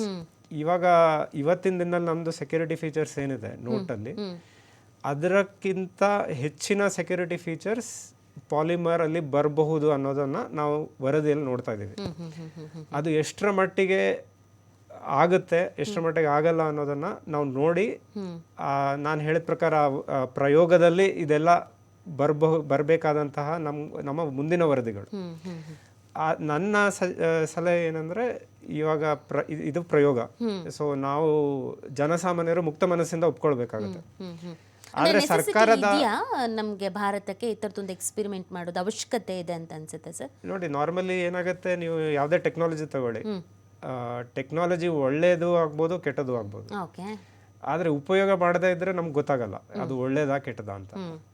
ಸೊ ನನ್ನ ಪ್ರಕಾರ ನೀವು ಪೈಲಟ್ ಪ್ರಾಜೆಕ್ಟ್ ಆಗಿ ಮಾಡ್ತಾ ಇದ್ದೀರಾ, ಪ್ರಯೋಗ ಮಾಡ್ತಾ ಇದ್ದೀರಾ. ಸೊ ಪ್ರಯೋಗ ನನ್ನ ಪ್ರಕಾರ ಮುಕ್ತ ಮನಸ್ಸಿನಿಂದನೇ ಮಾಡಬೇಕು ಎಲ್ಲರೂ. ಆದ್ರೆ ಅದರದ್ದು ಔಟ್ಕಮ್ ಏನಿದೆ ಅಂದ್ರೆ ಇವಾಗ ಪ್ರತಿಕ್ರಿಯೆ ಏನ್ ಬರುತ್ತೆ ಅದನ್ನ ಸರಿಯಾಗಿ ಸರ್ಕಾರ ಕನ್ಸಿಡರ್ ಮಾಡಿ ಮುಂದಿನ ಹೆಜ್ಜೆಯನ್ನು ತಗೋಬೇಕಾಗತ್ತೆ. ಇವಾಗ ನಾವು ಇದು ಖಂಡಿತವಾಗ್ಲೂ ಇಂಪ್ಲಿಮೆಂಟ್ ಮಾಡ್ತೀವಿ ಅನ್ನೋದನ್ನು ತಪ್ಪು. ಸೊ ಪ್ರತಿಕ್ರಿಯೆ ಏನಿದೆ ಅದನ್ನ ಕನ್ಸಿಡರ್ ಮಾಡಿ ಅದರಿಂದ ಪಾಸಿಟಿವಿಟಿ ಇದೆ ಅಂದ್ರೆ ಪಾಸಿಟಿವ್ ಪಾಯಿಂಟ್ಸ್ ಇದೆ ಅಂದ್ರೆ ಖಂಡಿತವಾಗ್ಲೂ ಸರ್ಕಾರ ಮುಂದಿನ ದಿನಗಳಲ್ಲಿ ಪಾಲಿಮರ್ ನೋಟನ್ನು ಕಡ್ಡಾಯ ಮಾಡಬಹುದು. ಸೊ ನಾವು ಈಗ ನಾವು ನಾನು ಹೇಳ್ದಂಗೆ we are at a very early stage. ಅಂದರೆ ಇನ್ನೂ ಪ್ರಿಂಟು ಆಗಿಲ್ಲ, ಫಸ್ಟ್ ನೋಟು ಪ್ರಿಂಟ್ ಆಗಿಲ್ಲ. ನನ್ನ ಪ್ರಕಾರ ಇದು ಟೈಮ್ ತಗೊಳುತ್ತೆ. ಯಾಕಂದ್ರೆ it is a government process, tender process, then you have to look at the feasibility of the technology, enhancement of security features. ಅದೆಲ್ಲ ಫೀಸಿಬಲ್ ಆದ್ರೇನೆ ಫೈನಲಿ ಪ್ರಿಂಟ್ ಮಾಡಿ ಮಾರ್ಕೆಟಿಗೆ ಬರುತ್ತೆ. ಸೊ ನನ್ನ ಪ್ರಕಾರ ಇದು 2-3 ತಿಂಗಳಲ್ಲಿ ಆಗೋ ಥರ ಕಾಣ್ತಾ ಇಲ್ಲ. ಮುಂದಿನ ದಿನಗಳಲ್ಲಿ ಸರ್ಕಾರದಿಂದ ಇದ್ರ ಬಗ್ಗೆ ಏನು ಅಪ್ಡೇಟ್ ಬರುತ್ತೆ ಅದನ್ನ ನೋಡಿ ನಾವು ಮುಂದಿನ ಮಾಹಿತಿಯನ್ನ ಜನರಿಗೆ ಕೊಡ್ಬೋದು. ಓಕೆ. ಸೊ ಅಂದರೆ ಕೆಲವೊಂದು ಡಿಸಿಷನ್ ತೆಗೆದುಕೊಳ್ಬೇಕಾದ್ರೆ ಇದರಿಂದ ನಮಗೆ ಎಷ್ಟು ಪಾಸಿಟಿವ್ ಇದೆ ಅಥವಾ ನಾವು ಇದು ಮಾಡಲೇಬೇಕಾದ ಅನಿವಾರ್ಯತೆ ಇದೆ ಅಂತ. ಸೊ ನಮಗೆ ನೋಟ್ ಬ್ಯಾನ್ ಮಾಡಬೇಕಾದ್ರೆ ಕಪ್ಪು ಹಣನ ನಾವು ಇದು ಮಾಡಬೇಕು, ಉಗ್ರರು ಬಳಕೆ ಮಾಡ್ಕೊಳ್ದಿರೋ ಥರ ನೋಡ್ಕೊಳ್ಬೇಕು, ಹಾಗಾಗಿ ನೋಟ್ ಬ್ಯಾನ್ ಆಗಲೇಬೇಕು, ಅದು ಒಂದು ಫೈನ್ ಡಿಸಿಷನ್. ಆಮೇಲೆ ಆ ಡಿಸಿಷನ್ಗೆ ಎಲ್ಲರೂ ಒಪ್ಪಿಗೆ ಕೊಟ್ಟಿದ್ರು. ಈ ಪಾಲಿಮರ್ ನೋಟ್ ಇದೇ ರೀಸನಿಗೆ ಬರಲೇಬೇಕು, ಅದಕ್ಕೆ ನಾವು ಪ್ರಾಯೋಗಿಕವಾಗಿ ಟ್ರಯಲ್ ಮಾಡಲೇಬೇಕು, ಆ ಥರ ಏನಾದರೂ ರೀಸನ್ಸ್ ಇದೆಯಾ ಅಂತ? ನೋಡಿ, ಇವಾಗ ನಾವು ಡಿಮೊನೆಟೈಸೇಷನ್ ಬಗ್ಗೆ ಮಾತಾಡಿದ್ವಿ, ಅಲ್ಲಿ ಏನು ಟ್ರಯಲ್ ಇರಲಿಲ್ಲ, it was a direct implementation. So ನನ್ನ ಪ್ರಕಾರ ಈ ಸಮಯದಲ್ಲಿ ಸರ್ಕಾರ ಕಾಶಿಯಸ್ ಆಗಿ ಹೋಗ್ತಾ ಇದ್ದಾರೆ. ಅಂದರೆ ಇವಾಗ ಅವರು ಹೇಳ್ಬೋದಿತ್ತು ನಾವು ಮುಂದಿನ ಎಲ್ಲ ನೋಟ್ಗಳು ಪಾಲಿಮರೇ ಅಂತ, ಬಟ್ ಸರ್ಕಾರ ಆ ಥರ ಪ್ರೊಸೀಡ್ ಆಗಿಲ್ಲ ಈ ಸಿಚುವೇಶನಲ್ಲಿ. ಅವರು ಕಾಶಿಯಸ್ ಆಗಿ ಹೆಜ್ಜೆ ಇಡ್ತಾ ಇದ್ದಾರೆ. ಅಂದರೆ ನಾಳೆ demonetisation was a step with the right intent. ಅಂದರೆ intent was always good. Implementation ಏನು ಬರುತ್ತೆ ಅದರಲ್ಲಿ ತೊಡಕುಗಳು ಆಗೋ ಚಾನ್ಸಸ್ ಇದೆ. ಸೊ ಹಾಗಾಗಿ ಅದನ್ನು ಕನ್ಸಿಡರ್ ಮಾಡಿ ಪ್ರಾಯೋಗಿಕವಾಗಿ ಮಾಡಿರೋದು ನನ್ನ ಪ್ರಕಾರ ಸರಿಯಾದ ಹೆಜ್ಜೆ. Okay, fine. ಇನ್ನೊಬ್ರು ಅತಿಥಿ ಜಾಯ್ನ್ ಆಗಿದ್ದಾರೆ, ಸಂಗೀತಾ ಹೊಳ್ಳ ಅವರು, ಡೇಟಾ ಸೈಂಟಿಸ್ಟ್. ಮೇಡಮ್ ನಮಸ್ತೆ, ಕಾರ್ಯಕ್ರಮಕ್ಕೆ ಸ್ವಾಗತ. ಮ್ಯಾಮ್, ಈ ಪಾಲಿಮರ್ ನೋಟ್ ಬಗ್ಗೆ ಮಾತಾಡ್ತಾ ಇದ್ವಿ, ಸರ್ ಕೂಡ ಹೇಳ್ತಾ ಇದ್ರಿ ಈಗಿನ್ನೂ ಪ್ರಾಯೋಗಿಕವಾಗಿ ಪ್ಲಾನಿಂಗ್ ಆಗ್ತಾ ಇದೆ, ಇನ್ನೊಂದು ಸ್ವಲ್ಪ ಸಮಯ ಬೇಕಾಗತ್ತೆ ಅಂತ. ಬಟ್ ನನ್ನ ಮೊದಲನೇ ಕ್ವಶನ್, ಈಗ ನೆಸೆಸಿಟಿ ಇದೆಯಾ, ಇಂಡಿಯಾಕ್ಕೆ ಬೇಕಾ ಈ ಚೇಂಜಸ್ಸು, ಅಥವಾ ಒಂದು ಪ್ರಾಯೋಗಿಕವಾಗಿಯೂ ಈಗ ಬೇಕಾ? ಈಗೇನೋ ಒಂದು ಬದಲಾವಣೆ ತರ್ತಾ ಇದ್ದೀವಿ, ಏನೋ ಒಂದು ಎಕ್ಸ್ಪಿರಿಮೆಂಟ್ ಮಾಡ್ತಾ ಇದ್ದೀವಿ ಅಂದರೆ ಈ ಕಾರಣಕ್ಕೆ, ಇಂಥದ್ದೇ ಕಾರಣಕ್ಕೆ, ಇದರಿಂದ ಇದು ಲಾಭ ಆಗುತ್ತೆ, ಇದು ನಷ್ಟ ಆಗುತ್ತೆ ಅನ್ನೋ ಲೆಕ್ಕಾಚಾರ ಜನರು ಅನ್ಕೊಳ್ತಾರಲ್ಲ, ಯಾಕಿರ್ಬೋದು, ಯಾಕೆ ತರ್ತಿರ್ಬೋದು? ಆ್ಯಕ್ಚುಲಿ ಮ್ಯಾಮ್, ಅವರು ಈಗ ಡಿಸೈಡ್ ಮಾಡಿದ್ದಲ್ಲ, RBI 2012 ಮತ್ತು 13 ಆವಾಗಲೇ ಪ್ಲಾನ್ ಮಾಡಿದ್ರು. ಆದರೆ ಕೆಲವುದು ಒಂದು ತಾಂತ್ರಿಕ ಕಾರಣದಿಂದ ಅದನ್ನ ಮಾಡ್ಲಿಕ್ಕೆ ಆಗಲಿಲ್ಲ. ಈಗ ಹೊಸದಾದಂತಹ ವ್ಯವಸ್ಥೆಗಳು ಬಂದಿರೋದಕ್ಕೋಸ್ಕರ ಈಗ 10 ರೂಪಾಯಿ ಮತ್ತು 20 ರೂಪಾಯಿದು ಹೊಸ ಪಾಲಿಮರ್ ನೋಟ್ಗಳನ್ನು ಫಸ್ಟ್ ಇಂಟ್ರೊಡ್ಯೂಸ್ ಮಾಡ್ತಾ ಇದ್ದಾರೆ. ಫಸ್ಟ್ ಅದು ಒಂದು ಏನಂತ ಹೇಳಿದರೆ ಲಾರ್ಜ್ ಮಟ್ಟದಲ್ಲಿ ಮಾಡ್ತಾ ಇಲ್ಲ ಅವರು. ಫಸ್ಟ್ ನಮ್ಮನ್ನು ಅವರೊಂದು ಇಂಟ್ರೊಡ್ಯೂಸ್ ಮಾಡ್ತಾರೆ, ಅದು ವರ್ಕೌಟ್ ಆದರೆ ಮಾತ್ರ ಅವರು ಒಂದು ಲಾರ್ಜ್ ಅಂದರೆ ದೊಡ್ಡ ಮಟ್ಟದಲ್ಲಿ ಮಾಡ್ತಾ ಇದ್ದಾರೆ. ಇದು ಒಂದು ಆ್ಯಕ್ಚುಲಿ ಒಂದು ಭಾರತೀಯ ಕರೆನ್ಸಿ ವ್ಯವಸ್ಥೆಯಲ್ಲಿ ಒಂದು ಮಹತ್ವದ ಬದಲಾವಣೆ ಆಗ್ಬೋದು ಅಂತ ಹೇಳ್ತಿದ್ದಾರೆ. ಈ ಪಾಲಿಮರ್ ನೋಟ್ ಎನ್ನುವುದು ಕೇವಲ ಒಂದು ಹೊಸ ವಿನ್ಯಾಸವಲ್ಲ, ಇದು ಒಂದು ಏನಂತ ಹೇಳಿದರೆ ಭದ್ರತೆಯ ದೃಷ್ಟಿಯಿಂದ, ಬಾಳಿಕೆಯ ದೃಷ್ಟಿಯಿಂದ ಮತ್ತು ಆರ್ಥಿಕ ಉಳಿತಾಯದ ದೃಷ್ಟಿಯಿಂದ ಒಂದು ಮಹತ್ವದ ಮೈಲುಗಲ್ಲಿ ಆಗ್ಬೋದು ಅಂತ ಎಲ್ಲ ಹೇಳ್ತಾ ಇದ್ದಾರೆ ಮೇಡಮ್. ಓಕೆ ಸರ್, ಈಗ ಈ ನೋಟು ಮುದ್ರಣಕ್ಕೆ ಎಷ್ಟು ಖರ್ಚಾಗ್ಬೋದು? ಈಗ ನಾರ್ಮಲಾಗಿ ನಾವು ಬಳಕೆ ಮಾಡ್ತಿದ್ದು ಕಾಗದ, ಹತ್ತಿ ಈ ಥರ ಮಿಶ್ರಿತ ಅಂತ. ಸೊ ಪಾಲಿಮರ್ ನೋಟ್ ಅಂದಾಗ ಇದಕ್ಕಿಂತ ಜಾಸ್ತಿ ಖರ್ಚಾಗತ್ತೆ ಅಂತ, ಎಷ್ಟು ಜಾಸ್ತಿ ಆಗ್ಬೋದು ಅಂತ ಅನ್ಸುತ್ತೆ ಸರ್, ಅದು ಅಂದಾಜು? ನೋಡಿ, ಇವಾಗ ನಾರ್ಮಲಿ ನಾವು ಯಾವುದೇ ಪ್ರೈಸಿಂಗ್ ಅಂತ ಏನಿರುತ್ತೆ, ಅದು ಕ್ವಾಲಿಟಿ ಮತ್ತು ಅದರ ಎಷ್ಟು ಬಳಕೆ ಮಾಡ್ಬೋದು ಅನ್ನೋದ್ರ ಮೇಲೆ ಇರುತ್ತೆ. ಇವಾಗ ನಮ್ಗೆ ಏನು ಇನ್ಫಾರ್ಮೇಷನ್ ಇದೆ ಅದ್ರ ಪ್ರಕಾರ ಇವಾಗ ಪೇಪರ್ ನೋಟ್ಗಿಂತ ಪಾಲಿಮರ್ ನೋಟ್ 3ರಿಂದ 5 ಪಟ್ಟು ಹೆಚ್ಚು ಬಾಳಿಕೆ ಬರ್ಬೋದು ಅನ್ನೋದು. ಸೊ ಇವಾಗ ಪೇಪರ್ ಏನು RBI ಯೂಸ್ ಮಾಡ್ತಾ ಇದ್ದಾರೆ, ಆ ಪೇಪರ್ಗೆ ಕಂಪೇರ್ ಮಾಡಿದ್ರೆ ಇದ್ರ ಬಾಳಿಕೆ ಜಾಸ್ತಿ ಇರೋದ್ರಿಂದ ಖಂಡಿತವಾಗಿಯೂ ರೇಟ್ ಜಾಸ್ತಿ ಇರುತ್ತೆ. ಆದರೆ ಎಷ್ಟರ ಮಟ್ಟಿಗೆ ಅನ್ನೋದನ್ನು ಇವತ್ತಿನ ದಿನದಲ್ಲಿ ಪಬ್ಲಿಕ್ಲಿ ಅವೈಲೇಬಲ್ ಇನ್ಫಾರ್ಮೇಶನ್ ಇಲ್ಲ. ಯಾಕಂದ್ರೆ ಇವತ್ತಿನ ದಿನದಲ್ಲಿ RBI ಅವರು ಕೆಲವೊಂದು ಪೇಪರನ್ನು ಅವರೇ ಪ್ರಿಂಟ್ ಮಾಡ್ತಾರೆ. ಮುಂಚೆ ಎಲ್ಲಾನು ಅವರು ಇಂಪೋರ್ಟ್ ಮಾಡ್ತಾ ಇದ್ರು ಪೇಪರ್ಸ್. ಇವತ್ತು ಸೆಕ್ಯೂರಿಟಿ ಇಶ್ಯೂಸ್ ಇಂದ ಅದಕ್ಕೆ ಅಗತ್ಯ ಇರೋ ಪೇಪರ್ ಏನಿದೆ ಅವರೇ ಪ್ರಿಂಟ್ ಮಾಡಿ ಆಮೇಲೆ ಅದನ್ನೇ ನೋಟ್ ಆಗಿ ಕನ್ವರ್ಟ್ ಮಾಡ್ತಾ ಇದ್ದಾರೆ. ಇವಾಗ ಪಾಲಿಮರ್ ಅಲ್ಲಿ ನೀವು ವೆಂಡರ್ ಸಪ್ಲೈಯರ್ ಏನು ಕರೀತಾ ಇದ್ದೀರಿ, ಅದರಲ್ಲಿ it is a global expression of interest. ಅಂದರೆ ಇಂಡಿಯನ್ ಸಪ್ಲೈಯರು ಪಾರ್ಟಿಸಿಪೇಟ್ ಮಾಡ್ಬೋದು, ಫಾರಿನ್ ಸಪ್ಲೈಯರು ಪಾರ್ಟಿಸಿಪೇಟ್ ಮಾಡ್ಬೋದು. ಸೊ ಇವತ್ತಿನ ದಿನದಲ್ಲಿ ಇವಾಗ ಫಾರಿನ್ ಸಪ್ಲೈಯರ್ ಇದ್ದರೆ ರೇಟ್ ಯಾವ ಥರ ಇರುತ್ತೆ, ಇಂಡಿಯನ್ ಸಪ್ಲೈಯರ್ದು ರೇಟ್ ಯಾವ ಥರ ಇರುತ್ತೆ ಅನ್ನೋದನ್ನು ಇವತ್ತಿನ ದಿನದಲ್ಲಿ ಹೇಳೋದು ಕಷ್ಟ. ಬಟ್ ಬಾಳಿಕೆ ಜಾಸ್ತಿ ಇರೋದ್ರಿಂದ ಖಂಡಿತವಾಗಿಯೂ ರೇಟ್ ಜಾಸ್ತಿ ಇರುತ್ತೆ. ನನಗೆ ಅರ್ಥ ಅಂದರೆ ಈ ಸಿಂಪಲ್ ಮ್ಯಾಥ್ ನೀವು ಎಕನಾಮಿಕ್ಸ್ ತೊಗೊಂಡ್ರೆ ಈ ನಾರ್ಮಲ್ ನೋಟಿಗಿಂತ ಜಾಸ್ತಿ ರಾ ಮೆಟೀರಿಯಲ್ ಪ್ರೈಸ್ ಜಾಸ್ತಿ ಇರುತ್ತೆ. ಆಮೇಲೆ ನೀವು ಎನ್ಹಾನ್ಸ್ಡ್ ಸೆಕ್ಯೂರಿಟಿ ಫೀಚರ್ ಮಾಡ್ತೀರಂದ್ರೆ ಅದಕ್ಕೂ ನೀವು ಜಾಸ್ತಿ ಸ್ಪೆಂಡ್ ಮಾಡಬೇಕಾಗುತ್ತೆ. ಯಾಕಂದರೆ ಸೆಕ್ಯೂರಿಟಿ ನೀವು ಎನ್ಹಾನ್ಸ್ ಮಾಡಬೇಕಿದ್ರೆ you have to put extra effort in terms of technology ಅಥವಾ in terms of how you print or which ink you use. So ಅದೆಲ್ಲ ಕಂಡೀಷನ್ಸ್ ಫ್ಯಾಕ್ಟರ್ ಮಾಡಿ ಪ್ರೈಸಿಂಗ್ ಡಿಟರ್ಮೈನ್ ಆಗುತ್ತೆ ಫೈನಲಿ. ಬಟ್ ಖಂಡಿತವಾಗ್ಲೂ ಜಾಸ್ತಿ ಇರುತ್ತೆ, ಬಟ್ ಎಷ್ಟು ಜಾಸ್ತಿ ಅನ್ನೋದನ್ನು ಇವತ್ತಿನ ದಿನದಲ್ಲಿ ಹೇಳೋದು ಕಷ್ಟ. ಓಕೆ ಮೇಡಮ್, ಅಂದರೆ ಇದು ಆರ್ಥಿಕವಾಗಿ ಹೊಡೆತ ಬೀಳಬಹುದು ಅಂತ ಅನ್ಸುತ್ತೆ. ಬಿಕಾಸ್ ನಾವೀಗ ಒಂದು ಹೊಸದಾಗಿ ಪ್ರಿಂಟ್ ಮಾಡ್ತಿದ್ದೀವಿ ಅಂದರೆ ಮಷಿನ್ಸಿಂದ ಹಿಡಿದು ಟೆಕ್ನಿಕಲ್ ಇಂದ ಹಿಡಿದು ಪ್ರತಿಯೊಂದನ್ನು ನೋಡಬೇಕಾಗತ್ತೆ, ಚೇಂಜಸ್ಸು ಅಂತೆಲ್ಲ. ಸೊ ನಮಗೆ ಒಂದಷ್ಟು ಹೊಡೆತ ಬೀಳ್ಬೋದಾದ ಚಾನ್ಸಸ್ ಇದೆ ಅಂತ ಅನ್ಸುತ್ತೆ. ಸ್ಟಾರ್ಟಿಂಗಲ್ಲಿ ನಮಗೆ ಅದರ ಮೇಲೆ ಹೆಚ್ಚು ನಾವು ಏನಂತ ಹೇಳಿದರೆ ಅದರಲ್ಲಿ ನಾವು ಹೆಚ್ಚು ಅದಕ್ಕೆ ಇನ್ವೆಸ್ಟ್ಮೆಂಟ್ ಮಾಡಬೇಕಾಗುತ್ತೆ. ಈಗ ಸ್ಟಾರ್ಟಿಂಗ್ ಯಾವುದೇ ಒಂದು ಮಾಡೋದಿದ್ರು ಕೂಡ ಅದರಿಂದ ನಮಗೆ ನಷ್ಟವೇ ಆಗುತ್ತೆ. ಬಟ್ ಅದು ಲಾಂಗ್ ಟರ್ಮಿಗೆ ಒಳ್ಳೆಯದು. ಯಾಕಂತ ಹೇಳಿದರೆ ಈಗ ಕಾಗದದ ನೋಟಿಂದ ನಮಗೆ ವರ್ಷಕ್ಕೆ ಎಷ್ಟೋ ಸಾವಿರಾರು ಕೋಟಿಯನ್ನು ನಾವು ಅದನ್ನು ಆ ನೋಟ್ ಇದೆಯಲ್ಲ, ಹರಿದು ಹೋದಂಥ ನೋಟನ್ನು ನಾವು ನಾಶ ಮಾಡಿ ಅದಕ್ಕೆ ಇದು ಪ್ರೊಡಕ್ಷನ್ ಮಾಡುವಾಗ ಸಾವಿರಾರು ಕೋಟಿ ರೂಪಾಯಿ ಬೇಕಾಗುತ್ತೆ. ಬಟ್ ಇದು ಲಾಂಗ್ ಟರ್ಮಿಗೆ ಒಳ್ಳೆಯದು. ಈಗ ನಮಗೆ ಫಸ್ಟು ಸ್ಟಾರ್ಟಿಂಗಲ್ಲಿ ಸ್ವಲ್ಪ ಕಷ್ಟ ಆಗ್ಬೋದು, ಸ್ವಲ್ಪ ಒಂದು ಇನ್ವೆಸ್ಟ್ಮೆಂಟ್ ಜಾಸ್ತಿ ಆಗ್ಬೋದು. ಬಟ್ ಇದು ಏನಂತ ಹೇಳಿದರೆ ನಮಗೆ ಒಂದು ಪ್ರತಿ ವರ್ಷ ಅದನ್ನು ರಿಯೂಸ್ ಅಂದರೆ ರೀಸೈಕ್ಲಿಂಗ್ ಮಾಡುವಂಗಿಲ್ಲ, ಅಂದರೆ ನಾಶ ಮಾಡಿ ಪುನಃ ಇದು ಮಾಡುವಂಗಿಲ್ಲ. ಇದು ಲಾಂಗ್ ಟರ್ಮ್ ಅಂದರೆ ಒಂದು ತುಂಬ ವರ್ಷದ ತನಕ ಬರುತ್ತೆ. ಇದು ಕಾಗದದ ನೋಟಕ್ಕೆ ಹೋಲಿಸಿದ್ರೆ ಇದು ಒಂದು 2ರಿಂದ 4 ಪಟ್ಟು ಹೆಚ್ಚು ಬಾಳಿಕೆ ಬರುತ್ತೆ ಅಂತಲೇ ಹೇಳ್ಬೋದು. ಅದು ಅಲ್ಲದೆ ಏನಂತ ಹೇಳಿದರೆ ಇದು ನಕಲಿ ನೋಟ್ಗಳಿಗೆ ಇದು ಕಡಿವಾಣ ಹಾಕುತ್ತೆ. ಯಾಕಂತ ಹೇಳಿದರೆ ಇದರಲ್ಲಿ ಟ್ರಾನ್ಸ್ಪರೆಂಟ್ ವಿಂಡೋ ಇದೆ, ಮೈಕ್ರೋ ಹೋಲೋಗ್ರಾಮ್ ಇದೆ, ತುಂಬ ಒಂದು ವಿಶೇಷವಾಗಿ ಇದನ್ನು ಇದು ಮಾಡೋದ್ರಿಂದ, ಪ್ರಿಂಟ್ ಮಾಡೋದ್ರಿಂದ ನಕಲಿ ನೋಟ್ಗಳಿಗೆ ಇದು ನಿಜವಾಗಿಯೂ ಕಡಿವಾಣ ಹಾಕುತ್ತೆ ಅಂತಲೇ ಹೇಳ್ಬೋದು ಮೇಡಮ್. ಫೈನ್ ಸರ್, ಈಗ ನಾವು ಡಿಜಿಟಲೀಕರಣ ಅಂತ ಹೇಳ್ತಾ ಇದ್ದೀವಿ, ಡಿಜಿಟಲ್ ಪೇಮೆಂಟ್ ಅಂತ ಹೇಳ್ತಾ ಇದ್ದೀವಿ. ಆಲ್ಮೋಸ್ಟ್ ಎಲ್ಲರೂ ಈಗ ಫೋನ್ಪೇ, ಗೂಗಲ್ ಪೇ ಅಂತಲೇ ಮಾತಾಡ್ತಾರೆ, ಯು ಪಿ ಐ ಟ್ರಾನ್ಸಾಕ್ಷನ್ಸ್ ಅಂತಲೇ ಹೇಳ್ತಾರೆ. ಸೊ ನಮ್ಮಲ್ಲಿ ತುಂಬ ಡೆವಲಪ್ಮೆಂಟ್ ಆಗಿದೆ, ಅಪ್ಡೇಟ್ ಆಗಿದ್ದೀವಿ, ಎಲ್ಲವೂ ಆ ಥರ ಆಗಬೇಕು ಅಂತ ಬಯಸ್ತಾ ಇರಬೇಕಾದ್ರೆ ಇದರ ನೆಸೆಸಿಟಿ ಯಾಕೆ ಅಂತ ಜನಸಾಮಾನ್ಯರ ಪ್ರಶ್ನೆ. ಒನ್ಸ್ ನೀವೆಲ್ಲರೂ ಶಿಫ್ಟ್ ಮಾಡಿಬಿಟ್ಟಿದ್ದೀರಾ, ಇಲ್ಲ ಎಲ್ಲರೂ ಫೋನ್ಪೇ ಯೂಸ್ ಮಾಡಬೇಕು, ಎಲ್ಲ ಗೂಗಲ್ ಪೇ ಯೂಸ್ ಮಾಡಬೇಕು, ಎಲ್ಲರೂ ಮಾಹಿತಿ ಸಿಗಬೇಕು, ಹಾಗಿದ್ಮೇಲೆ ಇದು ಯಾಕೆ ಅಂತ ನೋಡಿ. ಒಂದು ಡಿಜಿಟೈಸೇಷನ್ ಆಗಿದೆ, ಖಂಡಿತವಾಗ್ಲೂ ಆಗಿದೆ. ಆದರೆ ನೀವು ಇಂಡಿಯನ್ ಇಕಾನಮಿ ನೋಡಿದರೆ it is a cash driven economy. Especially ನೀವು ಸ್ಮಾಲ್, ಮೀಡಿಯಂ, ಮೈಕ್ರೋ ಎಂಟರ್ಪ್ರೈಸಸ್ ಲೆವೆಲಲ್ಲಿ ಹೋದರೆ. ಡಿಮಾನಿಟೈಸೇಷನಲ್ಲಿ ಎಷ್ಟು ನೋಟ್ ಚಾಲ್ತಿಯಲ್ಲಿತ್ತು ನನಗೆ ತಿಳಿದಿರೋ ಪ್ರಕಾರ ಇವತ್ತಿನ ದಿನದಲ್ಲಿ ಅದಕ್ಕಿಂತಲೂ ಜಾಸ್ತಿ ನೋಟ್ ಚಾಲ್ತಿಯಲ್ಲಿದೆ. ಓಕೆ, ಅಂದರೆ ನಾವು ಡಿಜಿಟೈಸೇಷನ್ ಮಾಡಿದ್ದೀವಿ. ಇವಾಗ Tier 1 ಸಿಟೀಸ್ ಅಂದರೆ ಬೆಂಗಳೂರು, ಡೆಲ್ಲಿ ಆ ಥರ ಸಿಟೀಸಲ್ಲಿ ಡಿಜಿಟೈಸೇಷನ್ ಜಾಸ್ತಿ ಆಗಿದೆ. ಅಂದರೆ ಇವಾಗ ನೀವು ಯಾವ ಚಿಕ್ಕ ಪುಟ್ಟ ಅಂಗಡಿಗೆ ಹೋದರೂ ಅಲ್ಲ ಒಂದು QR ಕೋಡ್ ಇರುತ್ತೆ, ನೀವು UPI ಪೇಮೆಂಟೇ ಮಾಡ್ತೀರ.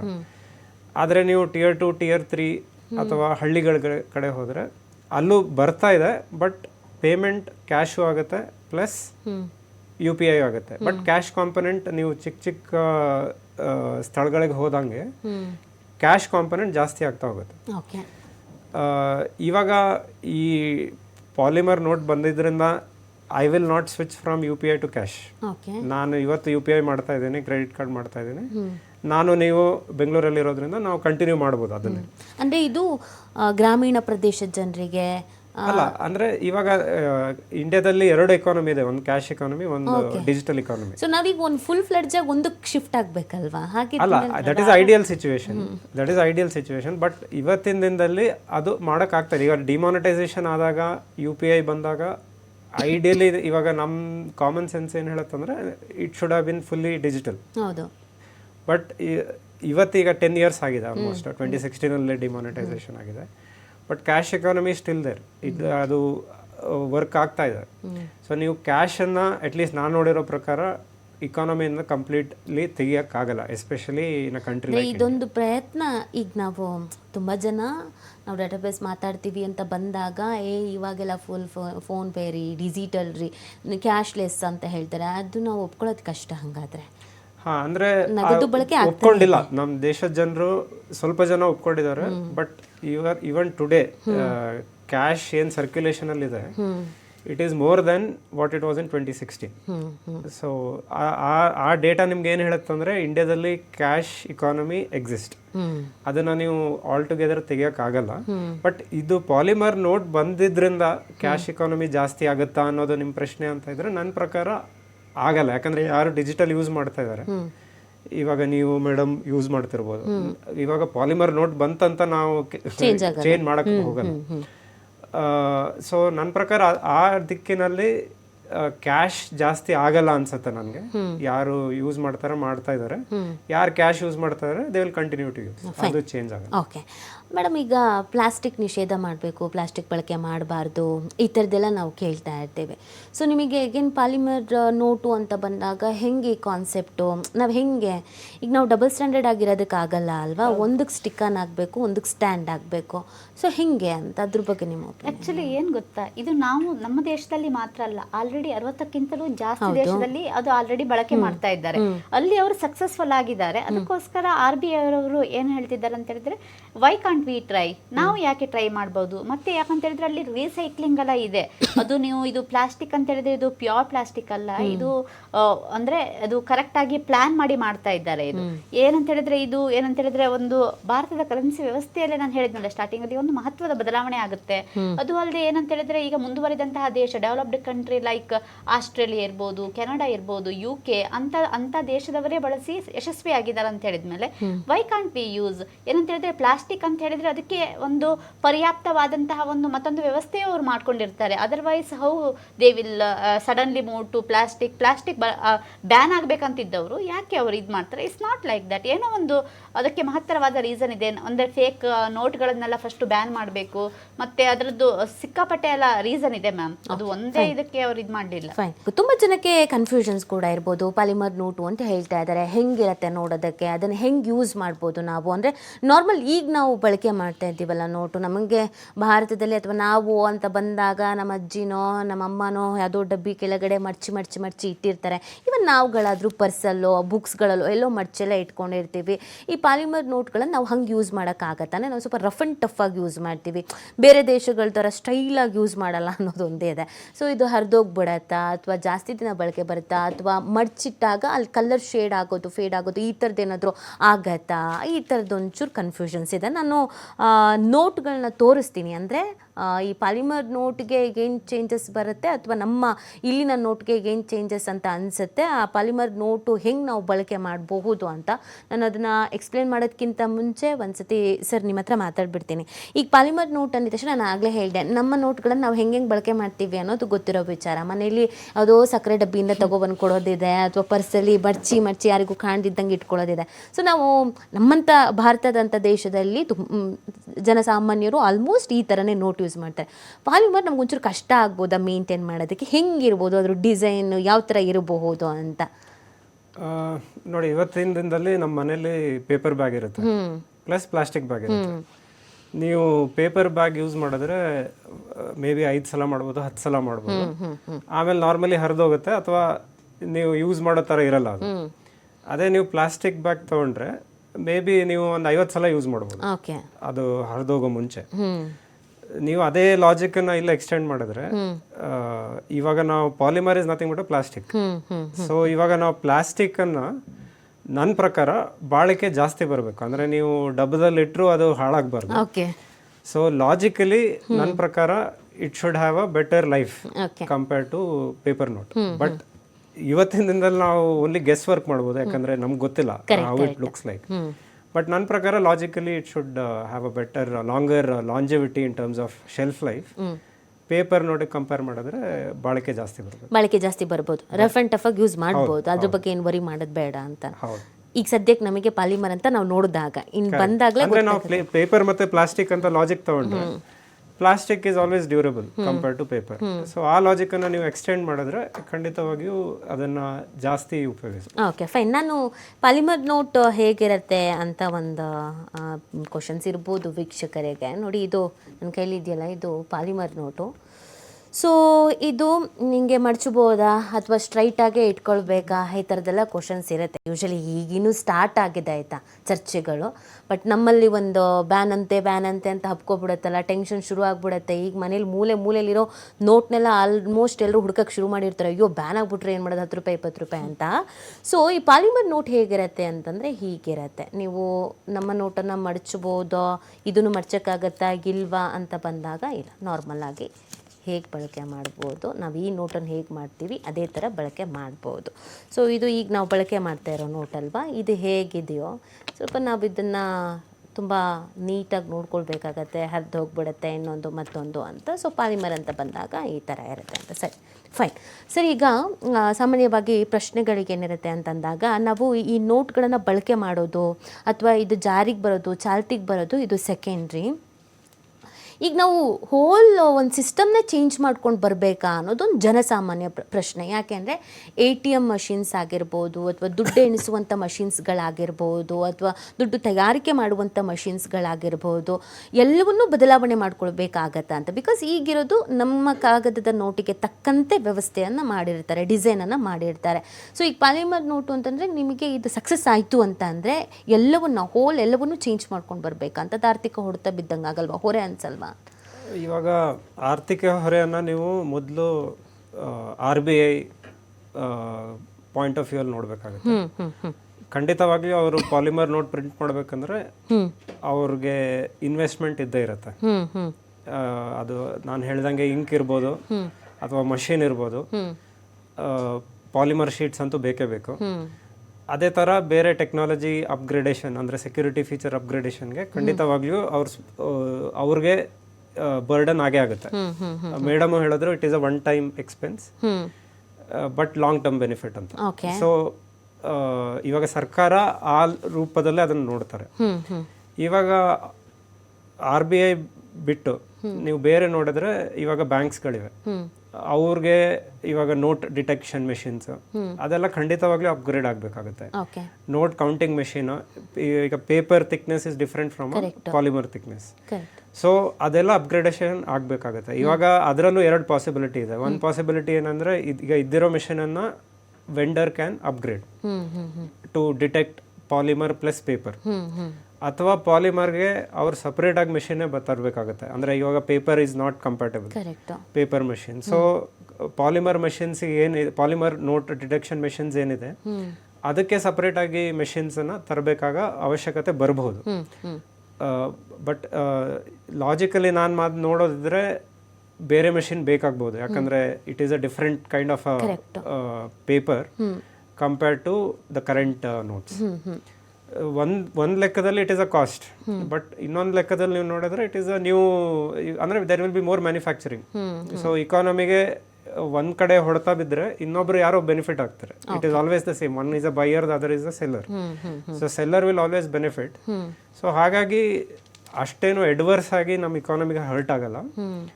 ಅಲ್ಟಿಮೇಟ್ಲಿ ನಾನೇನು ಆಶಿಸೋದೇನಂದ್ರೆ, ಇವಾಗ ಪೈಲಟ್ ಪ್ರಾಜೆಕ್ಟ್ ಇದು ಏನಿದೆ ಇದು ಯಶಸ್ವಿ ಆದರೆ ಲಾಂಗ್ ಟರ್ಮಲ್ಲಿ ಮೇಡಮ್ ಹೇಳಿದ್ರು it is a long term benefit for the country. So ಆ ಬೆನಿಫಿಟ್ ಇದ್ರೆ ಖಂಡಿತವಾಗಿಯೂ ನನ್ನ ಪ್ರಕಾರ ಸರ್ಕಾರ ಇದನ್ನ ಮ್ಯಾಂಡೇಟ್ ಆಗಿ ಮಾಡಬಹುದು. ಅಂದ್ರೆ ಮುಂದಿನ ಎಲ್ಲಾ ಪ್ರಿಂಟಿಂಗ್ ಏನಾಗುತ್ತೆ it has to be polymer. ಈಗ 10 ಮತ್ತೆ 20 ರೂಪಾಯಿದು ಫಸ್ಟ್ ಸ್ಟಾರ್ಟಿಂಗ್ ಅಲ್ಲಿ ಇದು ಮಾಡ್ತಾ ಇದ್ದಾರಲ್ಲ, ಪೈಲಟ್ ಪ್ರಾಜೆಕ್ಟ್ ಮಾಡಿ ನೋಡ್ತಾ ಇದ್ದಾರೆ. ಯಾಕಂತ ಹೇಳಿದ್ರೆ 10 ಮತ್ತೆ 20 ರೂಪಾಯಿ ನೋಟೇ ನಮ್ಮ ಇಂಡಿಯಾದಲ್ಲಿ ಹೆಚ್ಚು ಯೂಸ್ ಆಗ್ತಾ ಇರೋದು ಅಲ್ವಾ, ಚಾಲ್ತಿಯಲ್ಲಿ ಇರೋದು. ಫಸ್ಟ್ ಅದನ್ನ ಅವ್ರು ನೋಡ್ತಾರೆ, ಎಷ್ಟು 100 ಕೋಟಿ 10 ರೂಪಾಯಿದು ಫಸ್ಟ್ ಲಾಂಚ್ ಮಾಡ್ತಾರಂತೆ, 100 ಕೋಟಿದು 20 ರೂಪಾಯಿದು ಫಸ್ಟ್ ಲಾಂಚ್ ಮಾಡಿ ಅದನ್ನು ನೋಡ್ತಾರೆ ಹೇಗಿರುತ್ತೆ ಅಂತ. ಅದೆಲ್ಲಾದ್ರೂ ವರ್ಕ್ ಆಗದಿದ್ರೆ again they will go to the previous one. ಈಗ ನಮ್ದು ಕಾಗದದ ನೋಟ್ಗಳು ಹೋಗ್ತಾರೆ, ಅದು ವರ್ಕ್ಔಟ್ ಆಗದಿದ್ರೆ ಇದು ಹೇಳ್ತಾರಲ್ಲ ಪೈಲಟ್ ಪ್ರಾಜೆಕ್ಟ್ ಅಂತ ಹೇಳ್ತಾ ಇದ್ದಾರೆ. ಸೊ ಅದಾದ್ಮೇಲೆ ನೀವು ಕೇಳಿದ್ರಿ ಅದು ಪಾಲಿಮರ್ ಪ್ಲಾಸ್ಟಿಕ್, ಅದು ನಾರ್ಮಲ್ ಪ್ಲಾಸ್ಟಿಕ್ ಅಲ್ಲ, ಅದು ಏನಂತ ಹೇಳಿದ್ರೆ ಇದು ಬೈ ಆಕ್ಸಿಯಲಿ ಓರಿಯೆಂಟೆಡ್ ಪ್ರೊಪಿಲೀನ್ ಎನ್ನುವಂಥ ವಿಶೇಷ ಪಾಲಿಮರ್ ವಸ್ತುವಿನಿಂದ ತಯಾರು ಮಾಡಲಾಗುತ್ತೆ. ಇದರದ್ದು ವಿಶೇಷತೆ ಏನಂತ ಹೇಳಿದ್ರೆ ಇದು ತುಂಬಾ ಲೈಟ್ ವೆಯ್ಟು ಮತ್ತೆ ಸ್ಟ್ರಾಂಗ್ ಇರುತ್ತಂತೆ, ಮತ್ತೆ ಈಗ ನೀರು ಮತ್ತೆ ತೇವಾಂಶಕ್ಕೆ ಅದು ನಿರೋಧಕವಾಗಿರುತ್ತೆ. ಅದಕ್ಕೋಸ್ಕರ ಏನಂತ ಹೇಳಿದ್ರೆ ಹೆಚ್ಚಿನವರೆಲ್ಲ ಏನಂತ ಹೇಳಿದ್ರೆ, ಈಗ ನೀವು ಹೇಳಿದ್ರೆ ಎಲ್ಲೆಲ್ಲ ಇಡ್ತಾರೆ ದುಡ್ಡನ್ನ, ಈಗ ಕಾಗದದ ನೋಟನ್ನೆಲ್ಲ ಇಟ್ಟರೆ ಈಗ ಒಂದು ಮಳೆಗೆ ನೀರು ಬಿದ್ದರೆ ಅದು ವೇಸ್ಟ್ ಆಗಿ ಹೋಗುತ್ತೆ. ಇದು ಹಾಗಲ್ಲ, ಅದರಿಂದ ಇದಕ್ಕೆ ಪ್ರತಿರೋಧಕ ಅಂದ್ರೆ ನಿರೋಧಕವಾಗಿ ಇದು ವರ್ಕ್ ಮಾಡುತ್ತೆ ಅಂತಾನೆ ಹೇಳ್ಬೋದು. ಅದಕ್ಕೋಸ್ಕರ ಇದೊಂದು ಒಂದು ಟೈಪ್ ಬೆನಿಫಿಟ್ ಅಂತ ಸರ್ಕಾರ ಥಿಂಕ್ ಮಾಡ್ತಾ ಇದೆ. Okay fine.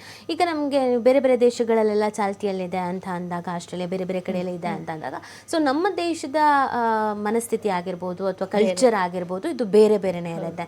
ನಮ್ಮಲ್ಲಿ ಬಹಳ ಬೇಗ ಜನರನ್ನ ರೀಚ್ ಮಾಡ್ಬೋದು ಅಥವಾ ಅವ್ರ ಮನಸ್ಥಿತಿಯನ್ನು ಬದಲಾವಣೆ ಮಾಡೋದು ಈಸಿ ಅಂತ ಅನ್ಸುತ್ತೆ. ಬಿಕಾಸ್ ನಮಗೆ ಈ 1000 ಮತ್ತು 500 ರೂಪಾಯಿ ನೋಟ್ ಬ್ಯಾನ್ ಆದಾಗ 2000 ನೋಟ್ ಬಂದಾಗ ಜನ ಒಪ್ಕೊಳ್ಳೋಕೆ ರೆಡಿ ಇರಲಿಲ್ಲ.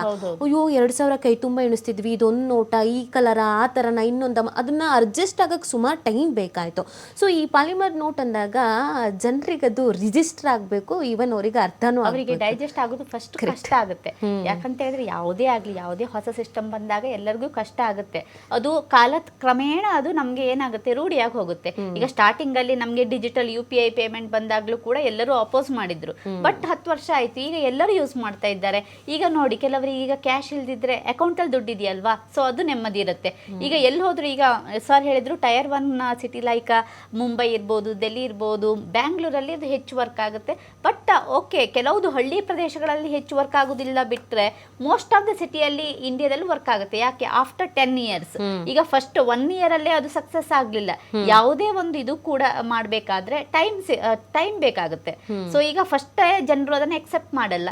ಜನರು ನಿಧಾನವಾಗಿ ಅವರು ಅರ್ಥ ಮಾಡ್ಕೊಂಡು ನಿಜವಾಗಿ ಎಕ್ಸೆಪ್ಟ್ ಮಾಡ್ಬೋದು. ಬಟ್ ಇದು ವರ್ಕೌಟ್ ಆದ್ರೆ, ಇಲ್ದಿದ್ರೆ ಪ್ರೀವಿಯಸ್ ಇದಕ್ಕೆ ಹೋಗ್ತಾರೆ. ಓಕೆ ಸರ್, ಈಗ ಒಂದು ನೋಟಲ್ಲಿ ಬದಲಾವಣೆ ತರ್ತಾ ಇದ್ದೀವಿ ಅಂತ ಅಂದಾಗ, ಈ ಫಿನಾನ್ಷಿಯಲ್ ವಿಚಾರದಲ್ಲಿ ಬದಲಾವಣೆ ತರ್ತಾ ಇದ್ದೀವಿ ಅಂತ ಅಂದಾಗ ನಮಗೆ ಸಾಕಷ್ಟು ರೀಸನ್ಸ್ಗಳಿರ್ತಾರೆ. ಉಗ್ರರು ಬಳಕೆ ಮಾಡ್ಕೊಳ್ಬಾರ್ದು, ಮಿಸ್ಯೂಸ್ ಆಗಬಾರ್ದು, ಹವಾಲಾ ಹಣ, ಈ ಥರದ್ದೆಲ್ಲ ನಾವು ಹೇಳ್ತಾ ಇರ್ತೀವಿ. ಈ ಪಾಲಿಮರ್ ನೋಟಿಂದ ಅದು ತಡೆಗಟ್ಬೋದಾದ ಚಾನ್ಸಸ್ ಇದೆ ಅನ್ನೋದನ್ನ ಏನು ಹೇಳ್ತಿದ್ದಾರಲ್ಲ, ಅದು ಓಕೆನಾ, ಫೈನಾ? ಸೆಕ್ಯೂರಿಟಿ ವೈಸ್ ನೀವಾಗಲೇ ಹೇಳ್ತಾ ಇದ್ರಿ, ಅದನ್ನ ಎಕ್ಸ್ಪ್ಲೇನ್ ಮಾಡೋದು. ನೋಡಿ, ಈಗ ಅದು ಒನ್ ಆಫ್ ದ ಆಬ್ಜೆಕ್ಟಿವ್. ಅಂದರೆ ಇದರಲ್ಲಿ ಸೆಕ್ಯೂರಿಟಿ ಫೀಚರ್ಸ್ ಎನ್ಹ್ಯಾನ್ಸ್ ಮಾಡಬೇಕಂತ, ಕಂಪೇರ್ಡ್ ಟು ಇವತ್ತಿನ ದಿನದಲ್ಲಿ ಏನು ನೋಟ್ ಅಂದಿದೆ ಅಂತ.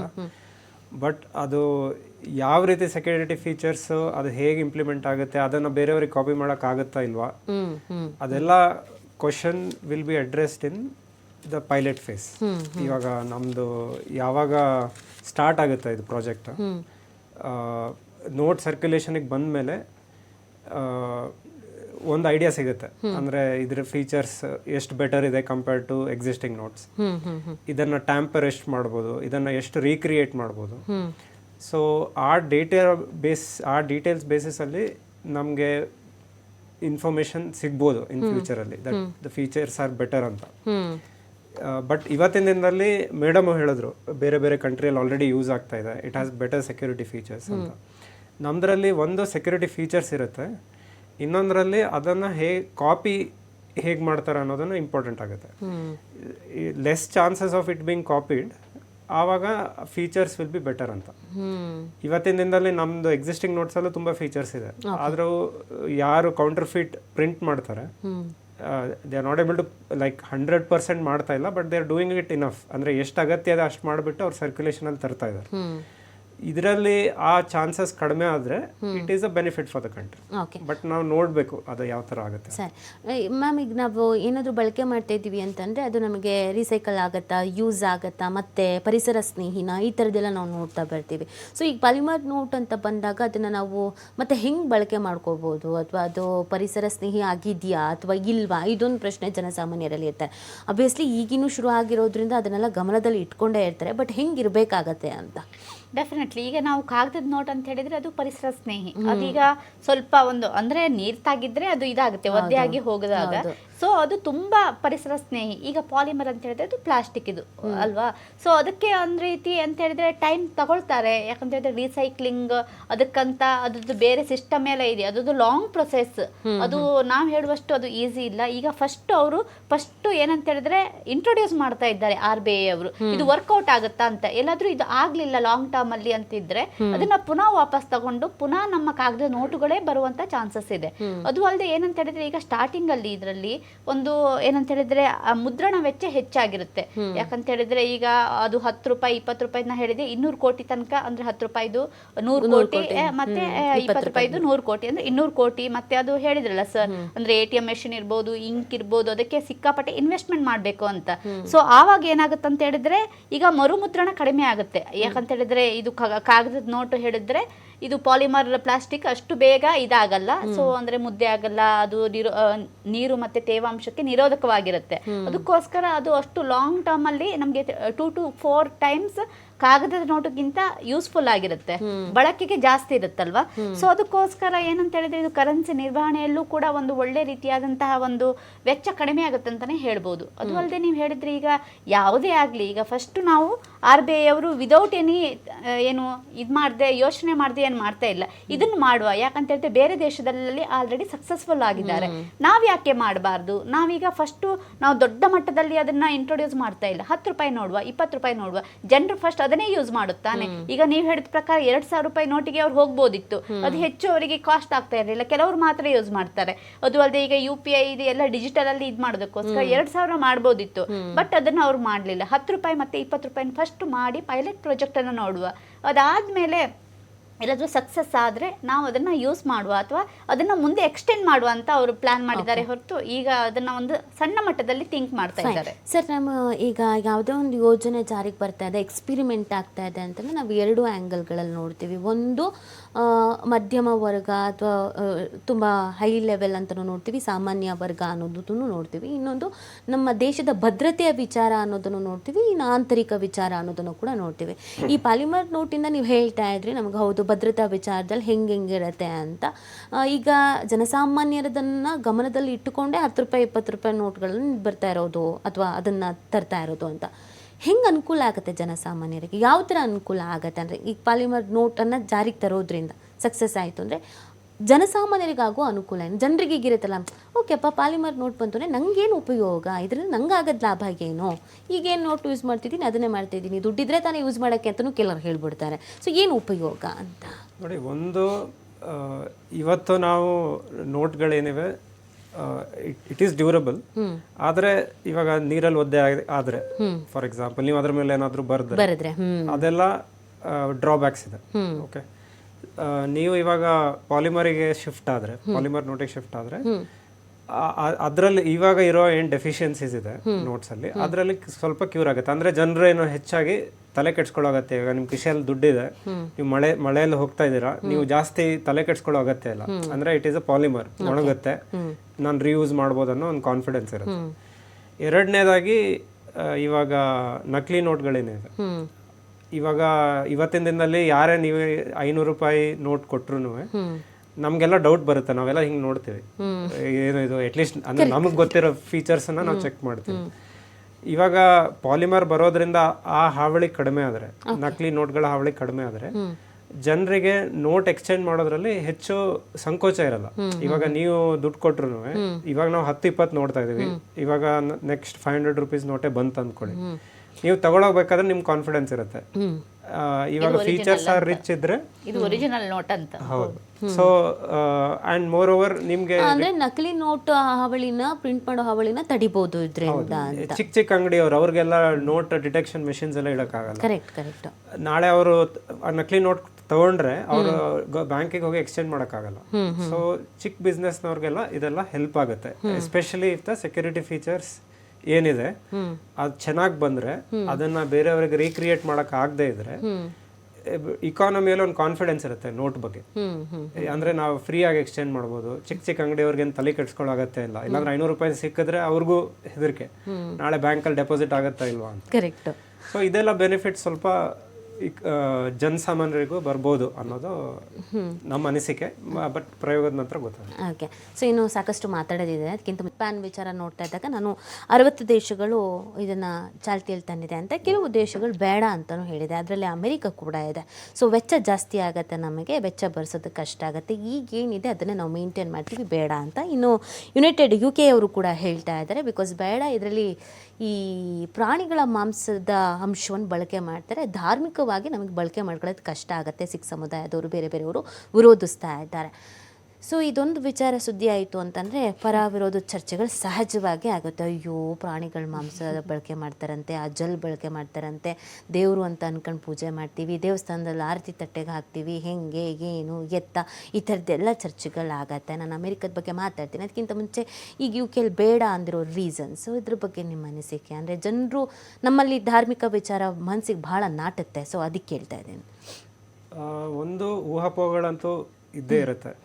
ನೀವು ಯಾವುದೇ ಹೊಸ ತಂತ್ರಜ್ಞಾನ ತಂದಾಗ ಒಂದು ಇದರಲ್ಲಿ ತುಂಬ ಇಂಪಾರ್ಟೆಂಟ್ ಏನಂದರೆ ನಾರ್ಮಲಿ ನೀವು ನೋಡಿದ್ರೆ ಇತ್ತೀಚಿನ ದಿನಗಳಲ್ಲಿ ನೀವು CBDT ನೋಡ್ಬೋದು ಅಥವಾ ಫೈನಾನ್ಸ್ ಮಿನಿಸ್ಟ್ರಿ ಇರ್ಬೋದು RBI ಇರ್ಬೋದು, ನಾರ್ಮಲಿ FAQs ಅಂತ ತರ್ತಾರೆ ಅವರು, ಫ್ರೀಕ್ವೆಂಟ್ಲಿ ಆಸ್ಕ್ಡ್ ಕ್ವಶನ್ಸ್. ಅಂದರೆ ಈಗ ಯಾವುದೇ ಹೊಸದಾಗಿ ಇನ್ನೊಬ್ಬ ತರೋದಿದ್ರೆ ಜನರಿಗೆ ಏನು ಅಗತ್ಯ ಇದೆ ಆ ಕ್ಲಾರಿಫಿಕೇಶನನ್ನು FAQ ಅಲ್ಲಿ ಕೊಡ್ತಾರೆ. ಸೊ ಇದರಲ್ಲಿ ಆಲ್ರೆಡಿ ಈ ನ್ಯೂಸ್ ರಿಪೋರ್ಟ್ ಬಂದಿದೆ ಅಂದರೆ ಜನರ ಮನಸ್ಸಲ್ಲಿ ಆಲ್ರೆಡಿ ಡೌಟ್ ಬಂದಿರುತ್ತೆ. ಅಂದರೆ ಈ ನೋಟ್ಗಳ ಹೇಗೆ ಮಾಡ್ತಾರೆ, ಯಾವ ಥರ ಮಾಡ್ತಾರೆ, ಪ್ರಾಣಿಗಳ ಅಂಶಗಳು ಏನಾದರೂ ಇದೆಯಾ ಇದರಲ್ಲಿ ಅಂತ. ನನ್ಗನ್ಸೋ ಪ್ರಕಾರ RBI ಅವರು ಈ ಚಾಲನೆಗೆ ಬರೋ ಮುಂಚೆ ಇದಕ್ಕೆ ಏನು ಅಗತ್ಯ ಇದೆ FAQs, ಅದರಲ್ಲಿ ಈ ಅಂಶಗಳನ್ನು ಅವರು ಕ್ಲಾರಿಫೈ ಮಾಡೋ ಸಾಧ್ಯತೆಗಳಿವೆ. ನನ್ನ ಪ್ರಕಾರ ನಮ್ಮ ದೇಶದಲ್ಲಿ ಇವಾಗ ಪ್ರಾಣಿಗಳ ದೇಹದ ಅಂಶ ಏನಾದರೂ ನೋಟ್ಗಳು ಹೋಗುತ್ತಾ ಅಂದರೆ ಸ್ವಾಭಾವಿಕವಾಗಿ ಯಾವುದೇ ಸರ್ಕಾರ ಮುಂದೆ ಹೋಗಲ್ಲ. ಯಾಕಂದರೆ it is a sensitive issue politically.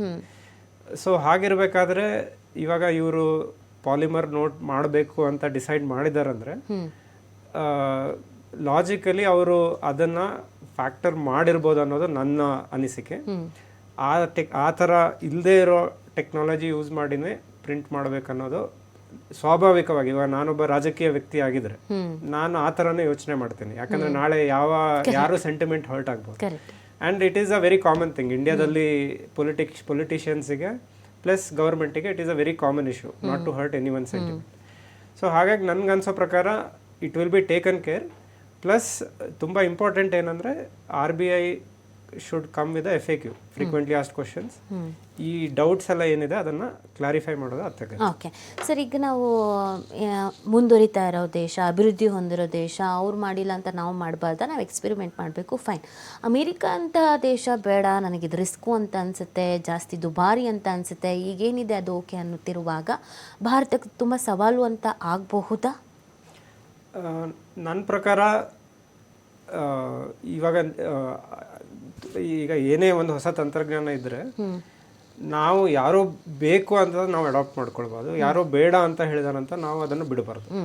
ನಮ್ಗೆ ಏನು ಬೇಕು ಅದನ್ನ ನಾವು ಮಾಡ್ಬೇಕು. ನಮ್ಮ ದೇಶದಲ್ಲಿ ಇದರದ್ದು ಉಪಯೋಗ ಇದೆಯಾ ಇಲ್ಲೋ ಅನ್ನೋದನ್ನ ಇಂಪಾರ್ಟೆಂಟ್ ಆಗುತ್ತೆ. ಅದನ್ನ ಮಾಡೋದಕ್ಕೆ ಪ್ರಯೋಗ ಮಾಡ್ತಾ ಇದ್ದೀವಿ.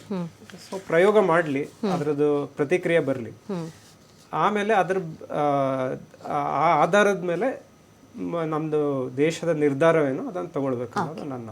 ಓಕೆ ಮೇಡಮ್, ಈಗ ಏನೇ ಒಂದು ನಾವು ಜಾರಿಗೆ ತರ್ತೀವಿ, ಅದು ರಾಜ್ಯ ಸರ್ಕಾರದ ವಿಚಾರವೇ ಆಗಿರ್ಬೋದು ಅಥವಾ ಒಂದು ಗ್ರಾಮ ಪಂಚಾಯತಿ, ಜಿಲ್ಲಾ ಪಂಚಾಯತಿ, ಈ ಲೆಕ್ಕದಲ್ಲೇ ಏನೋ ಒಂದು ತರ್ತೀವಿ ಅಂತ ಅಂದಾಗ ಅದು ಸವಾಲುಗಳು ಇದ್ದೇ ಇರುತ್ತೆ. 4 ಜನ ಒಪ್ತಾರೆ, 4-5 ಜನ ಒಪ್ಪದೇನೂ ಇರ್ಬೋದು. ಆಮೇಲೆ ಇದೊಂದು ದೊಡ್ಡ ರಿಸ್ಕು, ಇದೊಂದು ದೊಡ್ಡ ಟಾಸ್ಕು, ಇದನ್ನು ಹೆಂಗೆ ಮಾಡ್ತಾರೆ ಅಂತ. ಇದರಲ್ಲಿ ನಿಮ್ಗೆ ಏನು ಅನ್ಸುತ್ತೆ? ಅಂದರೆ ಎಷ್ಟು ಸವಾಲುಗಳು, ಯಾವ್ಯಾವ ಕ್ಷೇತ್ರದಲ್ಲಿ ಸವಾಲುಗಳಿಗೆ ಎದುರಾಗ್ಬೋದು? ಸ್ಟಾರ್ಟಿಂಗಲ್ಲಿ ಯಾವುದೇ ಒಂದು ಬಂದರೂ ಕೂಡ ಅದರಲ್ಲಿ ಸಿಕ್ಕಾಪಟ್ಟೆ ಸವಾಲುಗಳನ್ನ ಎದುರಿಸಬೇಕಾಗುತ್ತೆ. ಒಂದು RBI ಇರ್ಬೋದು ಅಥವಾ ಒಂದು ಪ್ರಚಲಿತದಲ್ಲಿರುವಂಥ ಒಂದು ಗೌರ್ಮೆಂಟ್.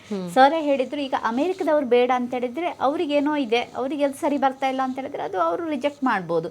ಬಟ್ ಅದು ನಮಗೆ ಉಪಕಾರ ಆದರೆ ನಾವು ಯಾಕೆ ಮಾಡಬಾರ್ದು?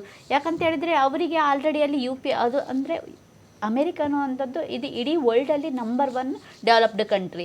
ಅವರಿಗೆ ಅದು ಬೇಡ ಇರ್ಬೋದು. ಯಾಕಂತ ಹೇಳಿದರೆ ಅವರಿಗೆ ನೋಟ್ಗಳು ಬೇಡ ಇರ್ಬೋದು ಅಥವಾ ಫುಲ್ಲಿ UPI ಟ್ರಾನ್ಸಾಕ್ಷನ್ ಆಗ್ಬೋದು. ಬಟ್ ನಮ್ಮಲ್ಲಿ ಅದು ಹಾಗಿಲ್ಲ ಅಲ್ವಾ? ನಮಗೆ ರಿಕ್ವೈರ್ಮೆಂಟ್ ಇರ್ಬೋದು, RBIಗೆ ಏನೋ ಒಂದು ಆಸೆ ಇರ್ಬೋದು. ಅದು ಈಗಲ್ಲ, 2012ಇಂದ ಥಿಂಕ್ ಮಾಡ್ತಾ ಇದ್ದಾರೆ. ಬಟ್ ಏನೋ ಒಂದು ಟೆಕ್ನಿಕಲ್ ಗ್ಲಿಚ್ಚಿಂದ ಅದು ಆಗಲಿಲ್ಲ. ಬಟ್ ನೀವು ಹೇಳಿದ್ರಿ ಸವಾಲುಗಳು ಏನು ಅಂತ. ಸಿಕ್ಕಾಪಟ್ಟೆ ಸವಾಲಿದೆ. ಯಾಕಂತ ಹೇಳಿದರೆ ಫಸ್ಟು ನಾವು ಅದಕ್ಕೆ ಸಿಕ್ಕಾಪಟ್ಟೆ ಮುದ್ರಣ ವೆಚ್ಚ ಅಂತ ಇರುತ್ತೆ. ಅದು ನಮಗೆ ಸಿಕ್ಕಾಪಟ್ಟೆ ಈಗ ಕೋಟ್ಯಾಂತರ ರೂಪಾಯಿನ ನಾವು ಅದಕ್ಕೆ ಇನ್ವೆಸ್ಟ್ಮೆಂಟ್ ಮಾಡಬೇಕಾಗುತ್ತೆ. ಈಗ ಅದ್ರ ಸಕ್ಸಸ್ ಆದರೆ ಓಕೆ, ಅದು ಏನಂತ ಫೇಲ್ಯೂರ್ ಆದರೆ ಅದು ನಮಗೆ ದೊಡ್ಡ ಹೊಡೆತ. ಅದು ಅಲ್ಲದೆ ಏನಂತ ಹೇಳಿದರೆ ಆರಂಭಿಕದಲ್ಲಿ ನಮಗೆ ಸಿಕ್ಕಾಪಟ್ಟೆ ಇನ್ವೆಸ್ಟ್ಮೆಂಟ್ ಮಾಡಬೇಕಾಗುತ್ತೆ, ಕೋಟ್ಯಾಂತರ ರೂಪಾಯಿ. ಅಂದರೆ ಸ್ಟಾರ್ಟಿಂಗಲ್ಲಿ ಮಾಡೋದಾದರೆ ಇದು ಇಂಡಿಯನ್ನ ಕನ್ಸಿಡರ್ ಮಾಡಿದರೆ ಅದು ಅಂದರೆ ನಂಬರ್ 1 ನಂಬರ್ 2 ಅಲ್ಲಿ ಪಾಪ್ಯುಲೇಷನಲ್ಲಿ ನಂಬರ್ 2 ಅಲ್ಲಿದೆ. ಅಂದರೆ ಅಷ್ಟು ಜನರಿಗೆ ರೀಚ್ ಆಗಬೇಕಂತ ಹೇಳಿದ್ರೆ ಎಷ್ಟು ನೋಟನ್ನು ನಾವು ಮಾಡಬೇಕಾಗುತ್ತೆ. ಒಂದು ಸಾಮಾನ್ಯ ಹಂತದಲ್ಲಿ ಮಾಡಲಿಕ್ಕಾಗೋದಿಲ್ಲ, ಅದನ್ನು ದೊಡ್ಡ ಮಟ್ಟದಲ್ಲಿ ನಾವು ಮಾಡಬೇಕಾಗುತ್ತೆ. ಅದಾದಮೇಲೆ ATM ಮತ್ತು ನೋಟು ಎಣಿಕೆ ಯಂತ್ರಗಳಲ್ಲಿ ಹೊಂದಾಣಿಕೆ ಆಗುತ್ತೆ. ನೀವು ಡಿಸ್ಕಸ್ ಮಾಡ್ತಾ ಇದ್ರಿ, ನಾವು ATM ಮೆಷಿನ್ನಲ್ಲಿ ನಾವು ಅದನ್ನು ಮಾರ್ಪಾಡು ಮಾಡಬೇಕಾಗುತ್ತೆ. ಮತ್ತು ಏನಂತ ಹೇಳಿದ್ರೆ ನೋಟು ಎಣಿಕೆ ಯಂತ್ರಗಳಲ್ಲಿಯೂ ಕೂಡ ಮಾರ್ಪಾಡು ಮಾಡಬೇಕಾಗುತ್ತೆ. ಅದು ಕೂಡ ಒಂದು ದೊಡ್ಡ ಸವಾಲಾಗ್ಬೋದು. ಮತ್ತು ಮುದ್ರಣ ವ್ಯವಸ್ಥೆಯಲ್ಲಿಯೂ ಕೂಡ ಬದಲಾವಣೆ ಮಾಡಬೇಕಾಗುತ್ತೆ. ಅದನ್ನು ನಾವು ಎದುರಿಸಬೇಕಾಗುತ್ತೆ. ಬೇಕಾಗುತ್ತೆ. ಅದು ಅಲ್ಲದೆ ಈಗ ಪಾಲಿಮರ್ ಮರುಬಳಕೆ ಅಂತ ಹೇಳಿದ್ರೆ ರೀಸೈಕ್ಲಿಂಗ್ ವ್ಯವಸ್ಥೆ ಕೂಡ ಅದು ಅಗತ್ಯವಾಗಿರುತ್ತೆ. ಯಾಕಂತ ಹೇಳಿದ್ರೆ ಅದು ಪ್ಲಾಸ್ಟಿಕ್, ಅದು ನಾರ್ಮಲ್ ಆದಂತಹ ಒಂದು ಕಾಗದ ಅಲ್ಲ. ಅದು ಈಗ ನೀರಿಗೆ ಬಿದ್ದ ಕೂಡಲೇ ಅದು ಒದ್ದೆ ಆಗಿ ಅದು ಅಂದರೆ ಮಣ್ಣಿಗೆ ಸೇರಿ ಹಾಗೆ ಇದಾಗುವುದಿಲ್ಲ. ಯಾಕಂತ ಹೇಳಿದ್ರೆ ಇದಕ್ಕೆ ನಾವು ರೀಸೈಕ್ಲಿಂಗ್ ವ್ಯವಸ್ಥೆಯನ್ನು ಕೂಡ ನಾವು ಪರ್ಯಾಪ್ತವಾಗಿ ನೋಡ್ಕೊಳ್ಬೇಕಾಗುತ್ತೆ. ಇದೆಲ್ಲ ಒಂದು ಸವಾಲು ಅಂತಲೇ ಹೇಳ್ಬೋದು ಮ್ಯಾಮ್. ಓಕೆ ಸರ್, ಈಗ ಎಲ್ಲ ಕ್ಷೇತ್ರದ ಮೇಲೂ ಪರಿಣಾಮ ಬಿದ್ದೇ ಬೀಳುತ್ತೆ. ಈ ಬ್ಯಾಂಕಿಂಗ್ ಕ್ಷೇತ್ರ ಅಂತ ಬಂದಾಗ ಈಗ ಎಕ್ಸ್ಪೆರಿಮೆಂಟ್ ಆದ್ರೂ ಕೂಡ ಈಗ ಒಂದು ಸ್ಟಾರ್ಟ್ ಆಯಿತು ಅಂತ ಅಂದಾಗ ನೆಕ್ಸ್ಟ್ ಇಲ್ಲ ಟ್ರಯಲ್ ಇನ್ನೇನು ಶುರು ಆಗುತ್ತೆ, 10 ರೂಪಾಯಿ 20 ರೂಪಾಯಿ ಇನ್ನೇನು ಫೀಲ್ಡಿಗೆ ಬಿಡಬೇಕು ಅಂತ ಅಂದಾಗ ಬ್ಯಾಂಕಿಂಗ್ ಕ್ಷೇತ್ರ ಎದುರಿಸಬೇಕಾಗಿರೋ ಸವಾಲುಗಳು ಮತ್ತು ನಾವು ಮಾಡ್ಕೊಳ್ಬೇಕಾಗಿರೋ ತಯಾರಿಗಳಿಗೇನು ಅಂತ ಸರ್? ಇವಾಗ ನಾನು ಹೇಳ್ದಂಗೆ it is a field test. ಅಂದರೆ ನೀವು ಆವಾಗ ಮೆನ್ಷನ್ ಮಾಡಿದ್ರಿ ಒಂದು 10 ವರ್ಷದಿಂದ ಒಂದು 5-6 ಸಿಟೀಸ್ ಅವರು ಐಡೆಂಟಿಫೈ ಮಾಡಿದ್ರು. ಸೊ ನನ್ನ ಪ್ರಕಾರ ಅದೇ ತರ ಮಾಡ್ಬೋದು ಅವರು. So selected places and selected banks, ಯಾಕಂದ್ರೆ ನೀವು ಅದನ್ನ ಇಕಾನಮಿಗೆ ನೋಟ್ ಬಿಡಬೇಕು. ಸೊ ಸೆಲೆಕ್ಟೆಡ್ ಬ್ಯಾಂಕ್ಸ್ ಥ್ರೂ ಮಾಡ್ತಾರೆ. ಸೊ ಬ್ಯಾಂಕಿಂಗ್ ಅಲ್ಲಿ ನನ್ನ ಪ್ರಕಾರ ನೀವು ಫೀಲ್ಡ್ ಟೆಸ್ಟ್ ಮಾಡೋದ್ರಿಂದ it is easy for them to, easy in the sense ನೀವು ಪ್ರಾಸೆಸ್ ಫಾಲೋ ಮಾಡಿದ್ರೆ ನೋಟ್ ಸರ್ಕ್ಯುಲೇಷನ್ಗೆ ತರ್ತಾರೆ ಅವರು, ಅದರಲ್ಲಿ ಹೆಚ್ಚೇನು ಇಶ್ಯೂಸ್ ಬರಲ್ಲ. ಇವಾಗ ಪ್ರಾಬ್ಲಮ್ ಏನಾಗತ್ತಂದ್ರೆ ನನಗೆ ಗೊತ್ತಿಲ್ಲ, ಒಂದು ಸ್ವಲ್ಪ ವರ್ಷದ ಹಿಂದೆ ಈ 10 ರೂಪಾಯಿ ಕಾಯಿನ್ ಇತ್ತು, ಕರೆಕ್ಟ್, ಅದನ್ನ ಯಾರು ಎಕ್ಸೆಪ್ಟ್ ಮಾಡ್ತಾರೆ. ಹೌದೌದು, ಅಂಗಡಿ ತಗೊಂತಿರ್ಲಿಲ್ಲ. ಕೂಡ ಇವು 10 ರೂಪೀಸ್ ಮತ್ತೆ 20 ರೂಪೀಸ್ ಕಾಯಿನ್ ಅಂತ ಹೇಳಿದ್ರೆ ಅವರು ನಡೆಯಲ್ಲ ನೋಡ್ತಾರೆ, ಡೌಟ್ಫುಲ್ ಆಗಿ ನೋಡ್ತಾರೆ, ತಗೊಳ್ಬಹುದಾ ಬೇಡವಾ ಅಂತ. ಈಗಲೂ ಇದೆ ಅದು. ಸೊ ಆ ಥರ ಪ್ರಾಬ್ಲಮ್ ಆಗ್ಬಹುದು. ಅಂದ್ರೆ ಅದನ್ನ RBI ಕ್ಲಾರಿಫೈ ಇವಾಗ ಮಾಡಿದ್ದಾರೆ, ಎಲ್ಲರೂ ಎಕ್ಸೆಪ್ಟ್ ಮಾಡಬೇಕು ಅಂತ. ಬಟ್ ಅವ್ರು ಸ್ಟಿಲ್ ಕೆಲವರು ಎಕ್ಸೆಪ್ಟ್ ಮಾಡ್ತಾರೆ. ಬಟ್ ಇವಾಗ ರೆಸ್ಪಾನ್ಸ್ ಬೆಟರ್ ಇದೆ ಇವತ್ತಿನ ದಿನದಲ್ಲಿ. ಬಟ್ ನೀವು ಒಂದು 3 ವರ್ಷದ ಹಿಂದೆ ಹೋಗಿದ್ರೆ ಯಾರು ಎಕ್ಸೆಪ್ಟ್ ಮಾಡ್ತಾ ಇರಲಿಲ್ಲ 10 ರೂಪಾಯಿ ಕಾಯಿನ್. ಸೊ ನನ್ನ ಪ್ರಕಾರ ಇವಾಗ ಒಂದ್ಸಲ ಈ ನೋಟ್ ಜಾರಿಗೆ ಬಂದ್ರೆ ಪೈಲಟ್ ಅಲ್ಲಿ ಟೆಸ್ಟ್, ಫೀಲ್ಡ್ ಟೆಸ್ಟ್ ಅಲ್ಲಿ ಕೆಲವರು ಎಕ್ಸೆಪ್ಟ್ ಮಾಡೋದು ಡೌಟ್. ಇವಾಗ ಒಂದು ಯಾರೋ ಒಬ್ರು ಇವಾಗ ಒಂದು ಚಿಕ್ಕ ಅಂಗಡಿ ಇಟ್ಕೊಂಡಿದ್ದಾರೆ, ಅವ್ರು ಫಸ್ಟ್ ಟೈಮ್ ನೋಟ್ ನೋಡ್ತಾ ಇದಾರೆ, ಅವ್ರಿಗೆ ಇದೆಲ್ಲ ಡೀಟೇಲ್ಸ್ ಗೊತ್ತಿಲ್ಲ, ಇವಾಗ ನಾವು ಮಾತಾಡ್ತಾರೆ, ಅವ್ರು ಎಕ್ಸೆಪ್ಟ್ ಮಾಡೋದು ಆಟ ಆಡೋ ತರ ಇದೆ ಅಂತ ಅನ್ಬಿಟ್ರೆ ಅವ್ರು ರಿಜೆಕ್ಟ್ ಮಾಡ್ಬೋದು, ಇದು ಫೇಕ್ ನೋಟ್ ಅಂತಾನೆ ಹೌದು. ಕರೆಕ್ಟ್. ಸೊ ಅದು ಏನಾಗುತ್ತೆ, ಇಟ್ ಇಸ್ ಅ ಫೇಸ್ ಅಷ್ಟೇ. ಅಂದ್ರೆ ಇವಾಗ ನಾವು 10 ರೂಪಾಯಿ ಕಾಯಿನ್ ಏನಿದೆ, ಇವಾಗ 3 ವರ್ಷ ಆದ್ರೂ ನಾವು ಇವಾಗ ಸ್ವಲ್ಪ ಲೆವೆಲ್ ಆಫ್ ಅಕ್ಸೆಪ್ಟಬಿಲಿಟಿ ಬಂದಿದೆ. ಅಂದ್ರೆ ಇದು ಕೂಡ ನಮ್ಗೆ ಈಗ 1-2-3 ವರ್ಷ ಬೇಕು ಅಕ್ಸೆಪ್ಟ್ ಮಾಡ್ಲಿಕ್ಕೆ. Acceptance will take time. ಇವಾಗ ನಾನು ನೀವು ಇವರು ಅಕ್ಸೆಪ್ಟ್ ಮಾಡ್ಬೋದು, ಯಾಕಂದ್ರೆ ನಾವು ಮಾತಾಡ್ತಾ ಇದೀವಿ, ಇನ್ಫಾರ್ಮೇಶನ್ ಇದೆ. ಬಟ್ ಇವಾಗ ಟಿಯರ್ 3 ಸಿಟಿ, ಟಿಯರ್ 3 ಟೌನ್ಸಿಗೆ ಹೋದ್ರೆ, ಹಳ್ಳಿಗೆ ಹೋದ್ರೆ, ಈಗ ನೋಟ್ ಅಲ್ಲಿವರೆಗೆ ರೀಚ್ ಆದ್ರೆ ಆ ಡಿಸ್ಟ್ರಿಕ್ಟ್ ಅಲ್ಲಿ, ಆವಾಗ ಸ್ವಲ್ಪ ಇಶ್ಯೂಸ್ ಆಗ್ಬೋದು. ಕೆಲವರು ಅಕ್ಸೆಪ್ಟ್ ಮಾಡದೇ ಇರ್ಬೋದು, ಕೆಲವ್ರಿಗೆ ಡೌಟ್ ಬರ್ಬೋದು. ಬಟ್ ಇವತ್ತಿನ ದಿನದಲ್ಲಿ ಇನ್ಫಾರ್ಮೇಶನ್ ಈಸ್ ಸ್ಪ್ರೆಡಿಂಗ್ ಫಾಸ್ಟರ್. ಇವಾಗ ಒಂದು 10 ವರ್ಷದ ಹಿಂದೆ may be it is slow. Facebook ಇದೆ, ಯೂಟ್ಯೂಬ್ ಇದೆ, ಎಲ್ಲರ ಕೈಯಲ್ಲೂ ಮೊಬೈಲ್ ಇದೆ. That is the game changer. Okay madam, ನಿಮಗೆ ಅನ್ಸುತ್ತಾ ಅಂದರೆ ಇದನ್ನು ಜಾರಿಗೆ ತರೋಕ್ಕಿಂತ ಮುಂಚಿತವಾಗಿ ನಾವು ಒಂಚೂರು ತಯಾರಿನ ಈಗ ಬೇರೆ ಬೇರೆ ದೇಶಗಳಲ್ಲಿ ಅಫ್ಕೋರ್ಸ್ ಮಾಡ್ತಾರೆ, ಬಟ್ ನಾವು ಮಾನಸಿಕವಾಗಿಯೂ ಟ್ರಯಲ್ ಆ್ಯಂಡ್ ಎರರ್ ಆಗ್ತಾ ಇರೋದನ್ನು ಒಪ್ಕೊಳ್ಬೇಕಾಗತ್ತೆ, ಅದನ್ನು ಸರಿಪಡಿಸ್ಕೊಳ್ಬೇಕಾಗತ್ತೆ. ಭಾರತದ ಲೆಕ್ಕಾಚಾರಕ್ಕೆ ನಾವು ಎಷ್ಟರ ಮಟ್ಟಿಗೆ ಇದನ್ನು ಯೋಚನೆ ಮಾಡಿ ಆಲೋಚನೆ ಮಾಡಿ ಇದನ್ನು ಮುಂದುವರಿಸಬೇಕಾಗಬಹುದು ಅಂತ? ಸಿಕ್ಕಾಪಟ್ಟೆ ಅದಕ್ಕೆ ತಯಾರಿ ಮಾಡ್ಕೊಳ್ಳೇಬೇಕು. ಒಂದು ರೂಲಿಂಗ್ ಪಾರ್ಟಿ ಇರ್ಬೋದು ಅಥವಾ RBI ಇರ್ಬೋದು. ಯಾಕಂತ ಹೇಳಿದ್ರೆ ಜನರು ಅಷ್ಟು ಬೇಗ ಅಕ್ಸೆಪ್ಟ್ ಮಾಡಲ್ಲ. ಈಗ ನಮಗೆ ಬೆಂಗಳೂರಲ್ಲಿ ಜನರಿಗೆ ಗೊತ್ತಾಗುತ್ತೆ, ಬ್ಯಾಂಕಿಗೆಲ್ಲ ಹೋಗ್ತಾ ಇರುವವರಿಗೆ ಅದು ನಾರ್ಮಲ್ ಆಗಿ ಗೊತ್ತಾಗುತ್ತೆ. ಪಾಪ ಇವ್ರು ಹೇಳಿದ್ರು ಟೈರ್ 3 ಸಿಟಿ ಇರ್ಬೋದು, ಹಳ್ಳಿಗಳಲ್ಲಿ ಅವ್ರಿಗೆ ಏನು ಗೊತ್ತಿರಲ್ಲ. ಈಗ ನಾವು ಒಂದು ಸಿಟಿಯಿಂದ ಒಬ್ರು ಹೋಗಿ ನಾವು ನೋಟ್ ತಗೊಳ್ಳಿ ನನಗೆ ಏನೋ ಬೇಕು ಅಂತ ಹೇಳಿದ್ರೆ, ಇದೇನು ಸರ್ ನಮ್ಗೆ ಗೊತ್ತಿಲ್ಲ, ಅವ್ರು ನಾವು ಇನ್ಫಾರ್ಮೇಶನ್ ಹೇಳಿದ್ರು ಕೂಡ ನಂಬೋದಿಲ್ಲ. ಸೊ ಆವಾಗ ನಾವು ಅವರಿಗೆ ಎಲ್ಲದನ್ನು ಡೀಟೇಲ್ ಆಗಿ ಹೇಳಬೇಕು. ಕಡೆಗೆ ಅವರು ಎಲ್ಲರಿಗೂ ಕಾಲ್ ಮಾಡಿ ಕೇಳಿ ಫಸ್ಟ್ ಅವ್ರು ಕನ್ಫರ್ಮ್ ಮಾಡ್ಕೊಂಡ ಮೇಲೆ ಅದನ್ನ ಅಕ್ಸೆಪ್ಟ್ ಮಾಡ್ತಾರೆ. It will take time. ಯಾವುದೇ ಒಂದಿರಲಿ, ಏನು ನೀವು ಫಸ್ಟ್ ಬದಲಾವಣೆ ಮಾಡುವಾಗ ಅದಕ್ಕೆ ಹೇಳ್ತಾರೆ ಬದಲಾವಣೆಯೇ ಜಗದ ನಿಯಮ. ಬಟ್ ಅದನ್ನ ಅಕ್ಸೆಪ್ಟ್ ಮಾಡಲಿಕ್ಕೆ ಜನರಿಗೆ ಟೈಮ್ ಬೇಕು. ಡೆಫಿನೆಟ್ಲಿ ಅದು ಈಗ ಅದು ಸಕ್ಸಸ್ಫುಲ್ ಆದರೆ ಜನರು ಅದನ್ನು ಅಕ್ಸೆಪ್ಟ್ ಮಾಡೇ ಮಾಡ್ತಾರೆ. ಅದು ಅಲ್ಲದೆ ಏನಂತ ಹೇಳಿದ್ರೆ ನಮ್ಮ ಜನರು ಈಗ ನೀವು ಹೇಳಿದ್ದೀರಾ 10 ವರ್ಷದ ಹಿಂದೆ ಇದ್ದ ಹಾಗೆ ಇಲ್ಲ. ಈಗ ಎಲ್ಲರ ಹತ್ರ ಮೊಬೈಲ್ ಇದೆ, ಎಲ್ಲರೂ ಮನೆಯಲ್ಲೂ ಕೂಡ ಎಜುಕೇಟೆಡ್ ಪರ್ಸನ್ ಇದ್ದಾರೆ, ಅವರು ಜನರಿಗೆ ಹೇಳ್ತಾರೆ. ಅದಕ್ಕೋಸ್ಕರ ಅಷ್ಟೊಂದು ಟೆನ್ಷನ್ ಮಾಡುವಂತ ಅವಶ್ಯಕತೆ ಇಲ್ಲ. ಓಕೆ, ಇಷ್ಟೊತ್ತು ಭಾಗಿಯಾಗಿ ಬಹಳಷ್ಟು ವಿಚಾರಗಳ ಬಗ್ಗೆ ತಿಳಿಸಿದ್ರಿ. ಇಬ್ಬರಿಗೂ ಕೂಡ ಧನ್ಯವಾದಗಳು. ವೀಕ್ಷಕರೇ, ಪಾಲಿಮರ್ ನೋಟ್ ಬಗ್ಗೆ ಚರ್ಚೆ ಆಗ್ತಾ ಇದೆ, ಇನ್ನು ಪ್ರಾರಂಭಿಕ ಹಂತ. ಬಟ್ ಆದರೆ ಹೇಗಿರತ್ತೆ, ಏನು ಬದಲಾವಣೆಗಳಾಗ್ಬೋದು, ಜನಸಾಮಾನ್ಯರ ಮೇಲೆ ಏನು ಪರಿಣಾಮ ಬೀರಬಹುದು ಅನ್ನೋದು ಇವತ್ತಿನ ಚರ್ಚೆ ಆಗಿತ್ತು. ಇದಾಗಿತ್ತು ಇವತ್ತಿನ ವಿಶೇಷ. ನೋಡ್ತಾ ಇರಿ TV5, ಇದು ವಾಸ್ತವದ ಪ್ರತಿರೂಪ.